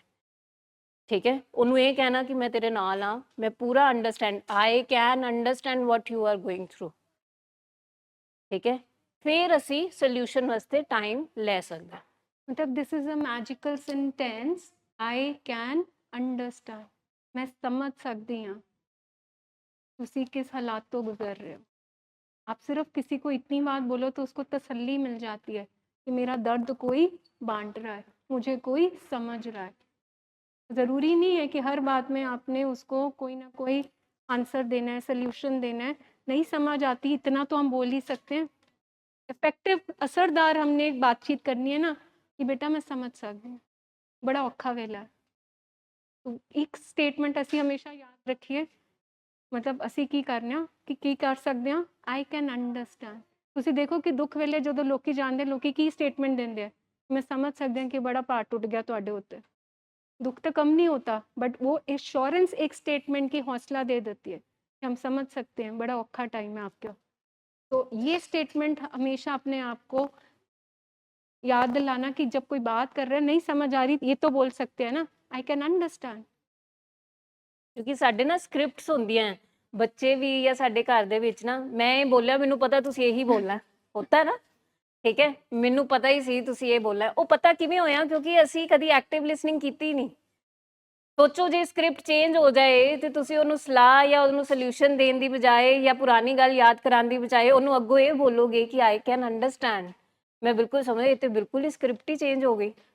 क्योंकि हमारी कम्युनिकेशन पता क्यों होती है, आधी कम्युनिकेशन हम इग्नोर कर रहे होते हैं, हम प्रिटेंड कर रहे होते हैं कि हम तुम्हारी बात सुन रहे हैं, जहाँ हम सुन रहे होते हैं जवाब देने के लिए, ठीक है, जहाँ हम बात सुन रहे होते हैं उसके साथ बिल्कुल आर्ग्यू करने के लिए। बट हमें मतलब वो कहते हैं ना, हमें सिखाया गया how to read, how to write, but how to listen ये कभी नहीं किसी ने मतलब एम्फसाइज किया। लिखना बोलना सिखा दिया, सुनना क्यों है ये नहीं हमें स्किल सिखाते। हमें कहते कि नहीं सुन रहे हैं, सुन रहे हैं। कम्युनिकेशन का मतलब क्या है, एक सेंडर एक रिसीवर, तो रिसीवर को वो जो मीडियम था बातचीत का वो क्लियर तो हो जाए, वो कहना क्या चाहता है और वो किस टोन में किस पिच में कह रहा है, वो बहुत इंपॉर्टेंट है। मतलब हम डॉक्टर के पास जाएं और डॉक्टर ध्यान से हमारी बात सुन नहीं ले ना, तो आधी हम प्रॉब्लम ठीक हो जाती है। ਅਸੀਂ ਉਸ ਡਾਕਟਰ ਕੋਲ ਨਹੀਂ ਜਾਂਦੇ ਜਿਹੜਾ ਹਾਂ ਇਦਾਂ ਇਦਾਂ ਦਾ ਲਿਖ ਕੇ ਚਲੋ ਜੀ ਹਾਂ 15 दिन बाद आना, है ना। मतलब हम जो डॉक्टर अच्छे से बात करता है, सुनता है, अपना नोटपैड साइड पे रख के हाँ जी दसो की प्रॉब्लम की है, वहीं पे हमें लगता है नहीं मैनू ठीक कर लेगा कि मेरी दिक्कत सुनी तो मैनू टाइम तो दिता उन्हें। तो this is magic of active listening. Communication, effective communication ते लफ्ज़ तो बाद दी गल है ना, ये मैं लफ्ज़ां दे पिछे दी गल कर रही हाँ कि एक्टिव लिसनिंग, चुप रहना, ਤੁਹਾਨੂੰ अर्ज आएगी कि बोलना है, पर फिर भी चुप रहन दे विच जो ताकत है, चुप रह के सुनन दे विच जो ताकत हैगी है, वो तुहाडी कम्युनिकेशन नू इफेक्टिव बनाती है।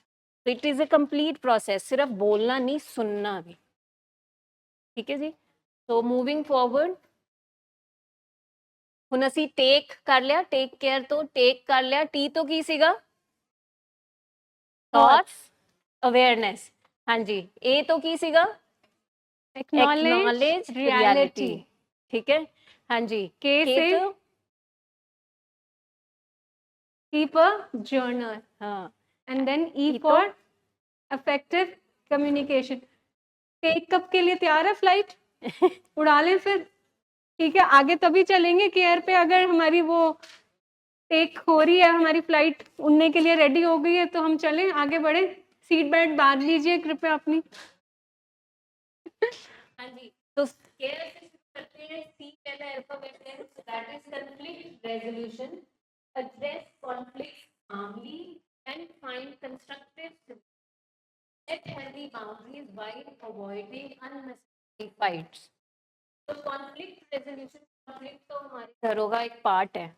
इट्स नॉट कि एडिक्शन है या कोई बीमारी है, नॉर्मल जहाँ 4 लोग होंगे बर्तन तो खड़के, तो पर कॉन्फ्लिक्ट रेजोल्यूशन हमने कैसे कि जब एक घर बाउंड्रीज बहुत ही इंटैक्ट है ना, ठीक है, तो हमें अपने मन का हाल झिझक नहीं आएगी, क्योंकि हमें पता है कि मैंने अपना सलीका भी ठीक रखना है, मैंने मूड भी ठीक रखना है, अगले की दिमाग मतलब मेंटल स्टेट देख के मैंने बात करनी है, तो वो कोई फायर बैक नहीं होएगा। तो कॉन्फ्लिक्ट रेजोल्यूशन या हम क्रुशियल कॉन्वर्सेशन कह लें कि जब भी कोई कॉन्फ्लिक्ट होती है तो हमें इन सारी चीज़ों का बहुत ध्यान में रखना है, अपने मूड का, अपने इमोशंस का, किस जगह पे हम बैठे हैं, दूसरे बंदे का मूड कैसा है। सो कॉन्फ्लिक्ट रेजोल्यूशन तो तभी होएगा ना, ये नहीं है कि मेरे मन च गल आई मैं ते बोलता बई, बड़े लोग ऐसे होते हैं ना, मैं ते बड़ी मुंह फटा, मैं मुंह ते ही बोल देनी हाँ, पर मुंह पे बोलने का नतीजा क्या है, कुछ सोल्यूशन आया, रेजोल्यूशन हुआ, नहीं हुआ। ठीक है, आप बोलो पर सही तरीके से बोलो, और इस तरीके से तब बोलो कि जब आपका माहौल भी ठीक है, दूसरे बंदे का भी मूड ठीक है और वो रिसेप्टिव है उस चीज में। सो तभी हम कॉन्फ्लिक्ट को रिजॉल्व कर पाएंगे, क्योंकि कॉन्फ्लिक्ट अगर रिजॉल्व नहीं होएंगे तो वो क्या कहते हैं, छोटी छोटी लड़ाइयाँ वो मतलब रिजॉल्व नहीं होती हैं। ठीक है, मतलब किसी मूवी का मेरा ख्याल ये डायलॉग है, वो कहते हैं कि जब कोई बखरा होता है या रिश्ता टूटता है तो वो एक लड़ाई नहीं होती, वो बड़ी सारी लड़ाइयों की थकान होती है जो रिजॉल्व नहीं हुई होती। मतलब बहुत सारी लड़ाइयों की थकान होती है, जो एक बारी ऐसा डिसीजन होता है कि ताड़ फाड़ वाला डिसीजन हो जाता है। तो इसका मतलब कितने सारे कॉन्फ्लिक्ट रिजॉल्व नहीं होते, उनका गुस्सा, उनकी पेन इकट्ठी होती रहती है और वो एक टाइम आर या पार वाले उसमें डिसीजन में तब्दील होती है। जब एडिक्शन घर पे आती है, घर पे कॉन्फ्लिक्ट, क्लैशेस हम अब यहाँ पे हम कह रहे हैं कि कॉन्फ्लिक्ट रिजॉल्व मतलब डिफरेंस ऑफ ओपिनियन होता है, हर घर में होता है, क्योंकि 4 लोग होते हैं, सबका अपना अपना नजरिया है, तो क्लैश होगा। बट क्या वो मुद्दे हम कितनी जल्दी सुलझा पाते हैं कि उन मुद्दों पे हम सिर्फ गांठों पे गांठें बांधते रहते हैं। मतलब जिसको हम कहते हैं कि मन का भेद हो सकता है, ठीक है, मतभेद हो सकता है, पर मन के भेद में मत कन्वर्ट। मत आपके ओपिनियन में डिफरेंस हो सकता है, बट अगर आपने उसको मन का भेद वो मत बना लिया कि ये गलत ही है, ये मुझे समझते ही नहीं है, तो उस घर में कभी भी एडिक्शन ठीक नहीं होगी, क्योंकि बीमारी हमेशा पनपती वहां पे थ्राइव करती है जिस घर में हमेशा कॉन्फ्लिक्ट्स, क्लैशेस रहते हैं। क्योंकि हमेशा अगर ब्लेम गेम चल रही है हस्बैंड वाइफ के बीच में, पेरेंट्स के बीच में, तो फायदा इसका कौन लेगा? बीमारी। तो हमने ये देखना है कि अगर हमारे पुराने कुछ चीज़ों को लेके अनबन थी, चाहे नूह सास में थी, चाहे हस्बैंड वाइफ में थी, आपके लिए आपकी कॉन्फ्लिक्ट इंपॉर्टेंट है कि किसी की जो जिंदगी दाव पे लगी है वो इम्पोर्टेंट है? तो क्या अगर हम गांठे पे गांठे बांधते जाएंगे तो घर का माहौल एक खुशनुमा रह सकता? फिर तो आप देखते हो कि चेहरों में वो कोई इधर बैठा है, कोई उधर बैठा है, और वो घर का ही माहौल बिल्कुल हैवी हो जाता है। बंदे कहते थे कि मैं हंसूं क्या, यहाँ तो पहले ही मुंह बने हुए हैं। तो हमने ये चीज़ देखनी है कि मतलब कई बार ऐसी सिचुएशंस आती हैं कि औखे हालात में औखा बंदा होता है, औखा समा होता है, हम बात नहीं कर पाते। बट ये हमने स्किल सीखना है कि औखे हालात में, औखे बंद में, जब हमारे इमोशंस, हमारे स्टेक्स भी बहुत हाई पे हैं, मैं उस टाइम पे किस तरह से उस कॉन्फ्लिक्ट को रिजॉल्व करूँ, जहाँ मैं बातचीत करूँ। कई बार तो हम कहते हैं कॉन्फ्लिक्ट रेजोल्यूशन में ऐसे नहीं है कि इस मुद्दे को अभी हमने खत्म करना है। उस मुद्दे पे आप सेफ एग्जिट कर सकते हो जब दोनों के इमोशंस बहुत हाई हैं, आप भी लाल पीले हो और दूसरा बंदा भी कह रहा है कि आज तू नहीं जा, मैं नहीं। तो उस मोमेंट पे हम कॉन्फ्लिक्ट, हम बहसम बसाई आर्ग्यूमेंट्स में मत पड़े। हमारा एम क्या होना चाहिए कि इस मुद्दे में हम वो उस टाइम पे आग में घी का काम ना करें, हम अपने रिएक्टिव पैटर्न को हम थोड़ा सा शांत करें, हम सेफ एग्जिट ले लें कि ठीक है इस मुद्दे पे बात कर लेंगे, कॉन्फ्लिक्ट है ना, आपका नहीं विचार मिल रहा, बट ये नहीं है कि आपने सारा दिन 24 घंटे उसी पे बात करनी है। आप कहते हो कि ठीक है यार 4 घंटे पे बात कर लो, तुम भी सोच लो मैं भी सोच लेता हूँ। ये है कॉन्फ्लिक्ट रिजॉल्व करना, कि एक मुद्दे पे आना, विन विन सिचुएशन कर लें कि कुछ आपकी कुछ मेरी।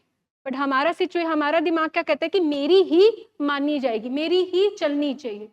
तो अगर ये वाला अगर हमारा एटीट्यूड रहता है कि मेरी चलेगी, मुझे सब पता है, ठीक है तुझे क्या पता, ठीक है मेरे को सब मेरे हिसाब से चलेगा, तो हमारे घरों में मुद्दे कॉन्फ्लिक्ट रिजॉल्व नहीं होंगे। और एडिक्शन की बीमारी उस घर में जरूर पनपेगी जहाँ पे हमेशा मतभेद चलता है। मतभेद है बट उसको क्या करना है, विन विन प्रिंसिपल पे लेके आना। ठीक है हम आपकी बात भी सुनते हैं, मेरी बात भी सुनो, फिर करेंगे। और आपको लगता है कि दूसरा इंसान गर्म हो गया, अच्छा कोई बात नहीं, हम 2 मिनट बाद या 1 घंटे के बाद इस पे बात करेंगे, ये टाइम नहीं है। इसको बोलते हैं सेफ एग्जिट, कॉन्फ्लिक्ट को रिजॉल्व करने का। और क्यों रिजॉल्व करना है? क्या वो दूसरा बंदा कोई पराया है तो मेरा अपना ही। तो मुझे क्यों रिजॉल्व करनी है वो गांठें उसके साथ, क्यों क्लैश खत्म करने है, क्यों घर का तसादम खत्म करना है, ताकि मेरे घर में ही खुशियां रह सके। मेरा अपना है वो, ठीक है, उसको नहीं समझ आ रही, बीमार है वो इस टाइम पे। जहाँ हम इस बीमारी में कॉन्फ्लिक्ट हस्बैंड वाइफ के बीच में हम देखते हैं कि पेरेंट्स के बीच में वर्सेस चल रहा होता। क्लैश कहाँ पे है? पेरेंट्स के, क्योंकि आते वो ट्रीटमेंट में, बट कहाँ पे क्लैश है? मैम इनके कारण। ये जो एंडलेस ब्लेम गेम हम खेलते हैं, दूसरे के ऊपर कार्ड फेंक देना, अपने आप को राहत दे देनी कि मेरी गलतियां नहीं है, मेरे बिहेवियर्स के कारण मेरा बेटा खराब नहीं हुआ, इससे कभी घर के मुद्दे सॉल्व नहीं होंगे।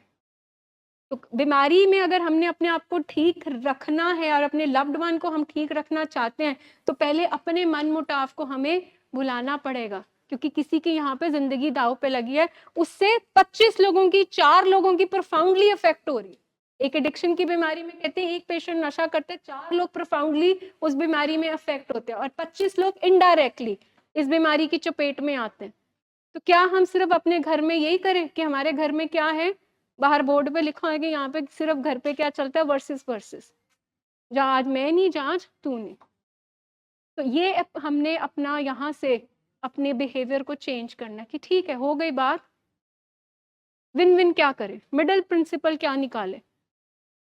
तो जैसे ये यहाँ पे है कि कॉन्फ्लिक्ट ज़्यादातर होगा कहाँ, जब हमें नो करनी पड़ेगी, क्योंकि हमारे लव्ड वंस को नो सुननी नहीं आती है, ना सुननी नहीं आती है ना उनको, तो वो हमारे लिए कॉन्फ्लिक्ट वाली एक सिचुएशन हो जाएगी। तो मैं अपनी एग्जांपल देती हूँ, अभी 2 दिन पहले ना फ्रेंड का फ़ोन आया कि हाँ आंटी फेयरवेल पार्टी है तो आप भेज देना। मैं कहा अच्छा, वो पता ही होता है कि कहाँ से फ़ोन आ रहा है ना? तो मैं यहाँ बिज़ी थी, मैं कहा बेटा मैं ना आपको शाम को बताऊँगी, ठीक है? और मैं अभी काम पे हूँ। अच्छा, तो मैंने 7 बजे जाना था यहाँ से, तो मैंने 6 बजे अपनी डॉटर को फ़ोन किया, क्योंकि कॉन्फ्लिक्ट वाली सिचुएशन थी कि कॉन्फ्लिक्ट होएगा, ना करनी है ना, ठीक है? तो माँ वो ऐसे-ऐसे धक-धक भी करे कि आगे से पता नहीं कैसा ही रिस्पॉन्स आएगा, तो मैंने कहा बेटा ऐसे-ऐसे फ़ोन आया था, तो मैंने ना उनको नो बोल दिया है, ठीक है?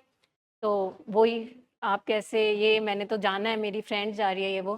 तो मैं कहा चलो अभी मेरे पास टाइम नहीं है, लेट मी गिव, मेरे को थोड़ा-सा टाइम दो दोबारा सोचने के लिए, ठीक है? मैंने फ़ोन रख दिया। 7 बजे मुझे था कि मैंने घर जाना है, तो क्या ही होएगा, 7 बजे तक वो मेरी ना कबूल कर चुकी थी। 7 बजे तक उसको भी पता था कि ये मम्मी ने जो टाइम लिया है ना, कि हाँ, मेरे को थोड़ा-सा टाइम दे दो, अच्छा कोई बात नहीं, तो मतलब ना ही है। तो वो क्योंकि ये स्किल हम इतनी बारी यूज़ कर जाते हैं, कई बारी हम ठा-सोटा ना बोलते हैं, ठीक है? जिससे कि रिएक्टिव हो जाता है। ना बोलो, सर हमेशा कहते हैं कि ना बोलो पर सड़ा हुआ मुँह बना के ना बोलो, ठीक है? तो प्यार से, तरीके से, टाइम लेके, जैसे मैम ने बोला कि टाइम ले लो। ये भी देखो कि दूसरा बंदा उस माहौल में है मेरी ना सुनने के, अगर नहीं है, अपना भी इमोशंस देखो कि हाँ, अभी मैं गुस्से में तो नहीं ना कर रही, अगर ना करनी है तो let me have some time. तो उस दिन यही स्किल ने मुझे बचा लिया, हमारे घर में कोई कॉन्फ्लिक्ट नहीं हुआ, तो शी वाज़ हैप्पी, मेरे को पूछती कोई चाय चाय बनाऊँ आपके लिए, ये वो, मैं कहा मैं हैरान थी, मैंने कहा अच्छा ये कोई बात नहीं कर रही है। तो कई बारी ऐसे चमत्कार होते हैं जब हम ये स्किल्स लगाते हैं, ठीक है जी? और ये नॉर्मली हम यूज करते हैं, अच्छा देख लेते हैं। अच्छा देख लेने का मतलब क्या होता है? फोन आता है आपको, मम्मी ये ले लूं, अच्छा देखते हैं। अच्छा देखने का मतलब क्या है? कि सिर्फ टाइम बार्गेन कर रहे हैं हम। 50% ना हो चुकी है। ठीक है, तो यू कैन यूज ये स्किल, मैं ये ले लूं, अच्छा देखते हैं। मैं पापा से पूछती हूँ, ठीक है, अच्छा देखते से उनको डिकोड होना शुरू हो गया है कि ये अभी मतलब ना की तरफ ही जा रहे हैं, ताकि हम उनको भी प्रिपेयर कर रहे होते हैं अपने बच्चों को कि लाइक अच्छा देखने का मतलब है उनके भी जो इमोशन, जो एक वो होता है ना अपीवल, वो थोड़ा सा शांत हो जाए, अच्छा देखते हैं, ना हाँ हुई ना हुई। और तो जब उसको ना बोली ना मैंने, तो जैसे मैम ने, बिकॉज़ मैं आपको एग्ज़ाम्पल्स देके इसलिए समझा रही हूँ क्योंकि how we also use these skills घर पे, ठीक है? जैसे मैम ने बोला आई स्टेटमेंट्स यूज़ करो, ठीक है? तो पहली चीज़ जो मैंने उसको, आप क्यों नहीं भेज रहे हो ये वो, मैंने कहा बेटा I am not comfortable sending you there, this is my discomfort because this is too far, बच्चे बड़े आएँगे क्या होगा, so I am not comfortable. तो सबसे पहले मैंने अपनी बात की, मैंने ये नहीं किया कि वहाँ कुछ गलत होगा, तू ऐसे, तू वो, ये वो। अपनी फीलिंग आपने एड्रेस करनी है कि मैं क्या फील कर रही हूँ। मुझे डर लग रहा है, मैं डिस्कम्फर्ट में हूँ। मैं कहा बेटा I am not comfortable sending you there. इसका तो जवाब नहीं ना होएगा उनके पास, ठीक है ना, because this is something that has to do with me. अगर मैं उसको पोक करती वहाँ पे ये होगा वो होगा, आपको कैसे पता, वो कॉन्फ्लिक्ट रिजॉल्व नहीं होगा, वो क्या होगा, क्योंकि सारे जवाब होंगे। बट जब मैं अपनी बात करूंगी कि आई एम नॉट कंफर्टेबल, ठीक है, सो आर्ग्यू थोड़ा कम होगा या और नहीं ये होगा। सिचुएशन आने वाली है जब उन्होंने कहना है कि हम अकेले जा रहे हैं, तो हाँ अपनी तैयारी कर लेना। आपने क्या बोलना है कि मेरी बेचैनी बढ़ जाएगी, मुझे ठीक नहीं लग रहा, मेरे को घबराहट हो रही है कि तू कल्ला ना जाए, हाथ चल पड़ती हूँ। तो आपकी नहीं, कल्ले नहीं जाना, क्योंकि इंस्टेंट यही हमारा आता है ना, हमारी कम्युनिकेशन में फर्स्ट वो क्या आता है फ्रेज, वो कह रहा है मैं कल्ले जा रहा हूँ, ओ नहीं कल्ले नहीं जाना, तेनू नहीं पता। हाँ तो हमने कैसे उसको रिफ्रेम करना है कि नहीं बेटा मेरे को बेचैनी हो रही है, मैं कैसे अकेले भेज दूं, मैं साथ चल पड़ती हूँ। तो आपने देखा कैसे उसको ना भी बोली, पर आपने शब्दों का हेर फेर किया कि आपने अपनी बात रखी कि नहीं मुझे बेचैनी हो रही है, मुझे डर लग रहा है कि अभी मैं तेरे को अकेले ना भेजूं। And the next is A stands for action and accountability. Take step towards positive change rather than just reacting. Engage in self-care, proactive problem solving. तो हमने बात की थी, सोचने से रिजल्ट आता है किसी चीज का, सोल्यूशन आता है। सोल्यूशन किससे आएगा, जब हम, अब मैं गाड़ी में तो बैठ गई पर स्टेयरिंग व्हील में हिला नहीं रही, कोई एक्शन नहीं करी, गाड़ी चल पड़ेगी। तो उसी तरह हम बैठ तो जाते हैं बट हम कोई एक्शन नहीं करते। तो ए स्टैंड्स फॉर कि एक्शन लेना है, अकाउंटेबिलिटी। मेरी अकाउंटेबिलिटी टुवर्ड्स प्रोग्राम है, टुवर्ड्स ट्रीटिंग टीम है, मेरी फैमिली के प्रति है। मैंने अकाउंटेबल, मैंने जवाबदेही भी देनी है, बट उसके लिए मैंने कितना एक्शन करना है, कितना एक्शन करना है, 33% वाला। और उस एक्शन में क्या इंपॉर्टेंट है, मेरी अपनी सेल्फ केयर। मेरी जो सेल्फ केयर है वो बिल्कुल ऐसे है कि वो गाड़ी में जो पेट्रोल डलेगा ना, वो पेट्रोल गाड़ी को चलाएगी। तो जब मैं अपनी सेल्फ केयर करती हूँ तो वो सेल्फ केयर क्या मिलता है, मेरे इस शरीर के अंदर पेट्रोल जाता है। तो मेरे अंदर वो जो फ्यूल जाता है, तो वो जैसे वो गाड़ी को वर्किंग में रखेगा, उसी तरह जब मैं अपनी सेल्फ केयर करती हूँ, चाहे वो फिजिकली है, अपनी हेल्थ को लेकर, अपने खाने पीने को लेकर, देन अपनी इमोशंस को लेकर, मेरी इमोशनल हेल्थ है, मेरी मेंटल हेल्थ है, मेरे अंदर क्या सोचें चल रही हैं, मेरे नींद के पैटर्न्स क्या हैं, मेरी कितनी ग्रूमिंग है, मैं कौन सा काम प्रोडक्टिव कर रही हूँ, मैं अपनी जर्नलिंग कर रही हूँ, मैं अपनी सोचों को देख पा रही हूँ। तो ये सारी चीज़ें क्या हैं, मेरी सेल्फ केयर। ये सेल्फ केयर छोटा छोटा, मेरी ये जो गाड़ी है, मेरा जो ये शरीर है, उसको फ्यूल देता है। क्योंकि मेरी सेल्फ केयर जितनी होगी उतनी मैं दूसरे की हेल्प कर पाऊंगी। अगर मैं आप बीमार हूँ तो मैं दूसरे की भी मदद नहीं कर सकती। मेरा सर दर्द है तो मैं मदद कर सकती हूँ, उसके लिए पहले मुझे खुद को हेल्दी होना पड़ेगा। तो मुझे एक्शन क्या करना है, ये एक्शन जितना भी हम सब बात कर रहे थे कि मीटिंग्स में बैठना, प्रोग्राम को समझना, बिहेवियर्स पे काम करना, अपने बारे में सोचना, ये सारा आपका एक्शन है। Doing the right action, right action is very, action तो हम कर लेते हैं, ये गालें कढ़ना, गुस्सा करना, ये भी तो एक्शन है, बट वो क्या राइट एक्शन है। तो एक्शन जो हमारा right action towards the treatment, कि ये जो मेरा एक्शन है, जो ये मैं काम कर रही हूँ, इसका फायदा है कि इसका नुकसान। मेरा प्रोग्राम, हम सिंपल कहते हैं कि बहुत इजी कर देते हैं, प्रोग्राम अलाउ करता है कि नहीं करता इस एक्शन को। मेरा बेटा मुझसे पूछे कि मैं अकेले चले जाऊं, मुझे पैसे दे दो, तो आपने सिंपल क्या डिकोड करना है, प्रोग्राम अलाउ करता है इस एक्शन को कि नहीं करता। तो आपकी जो ये जो एम्बिवेलेंस, धर्म संकट में पड़ जाते हैं, ठीक है करूं कि ना करूं, दूं कि ना दूं, अकेले जाने दूं कि ना दूं, तो आपका राइट एक्शन क्या होगा, आपने किसको रेफर करना है, to the program, to the treating team, कि ये एक्शन में अलाउ है कि नहीं है। तो वहीं से हमारा ये सिस्टम, जो हमारी ये बेचैनी है, जो 50-50 दोगलापन चलता है, वो हमारा रिजॉल्व होना शुरू हो जाएगा। अकाउंटेबिलिटी वर्ड है, अकाउंटेबिलिटी का मतलब होता है जवाबदेही, ठीक है, अकाउंटेबल होना। अकाउंटेंट होता है ना आपका, ठीक है, सो अकाउंटेंट से हिसाब किताब मांगते।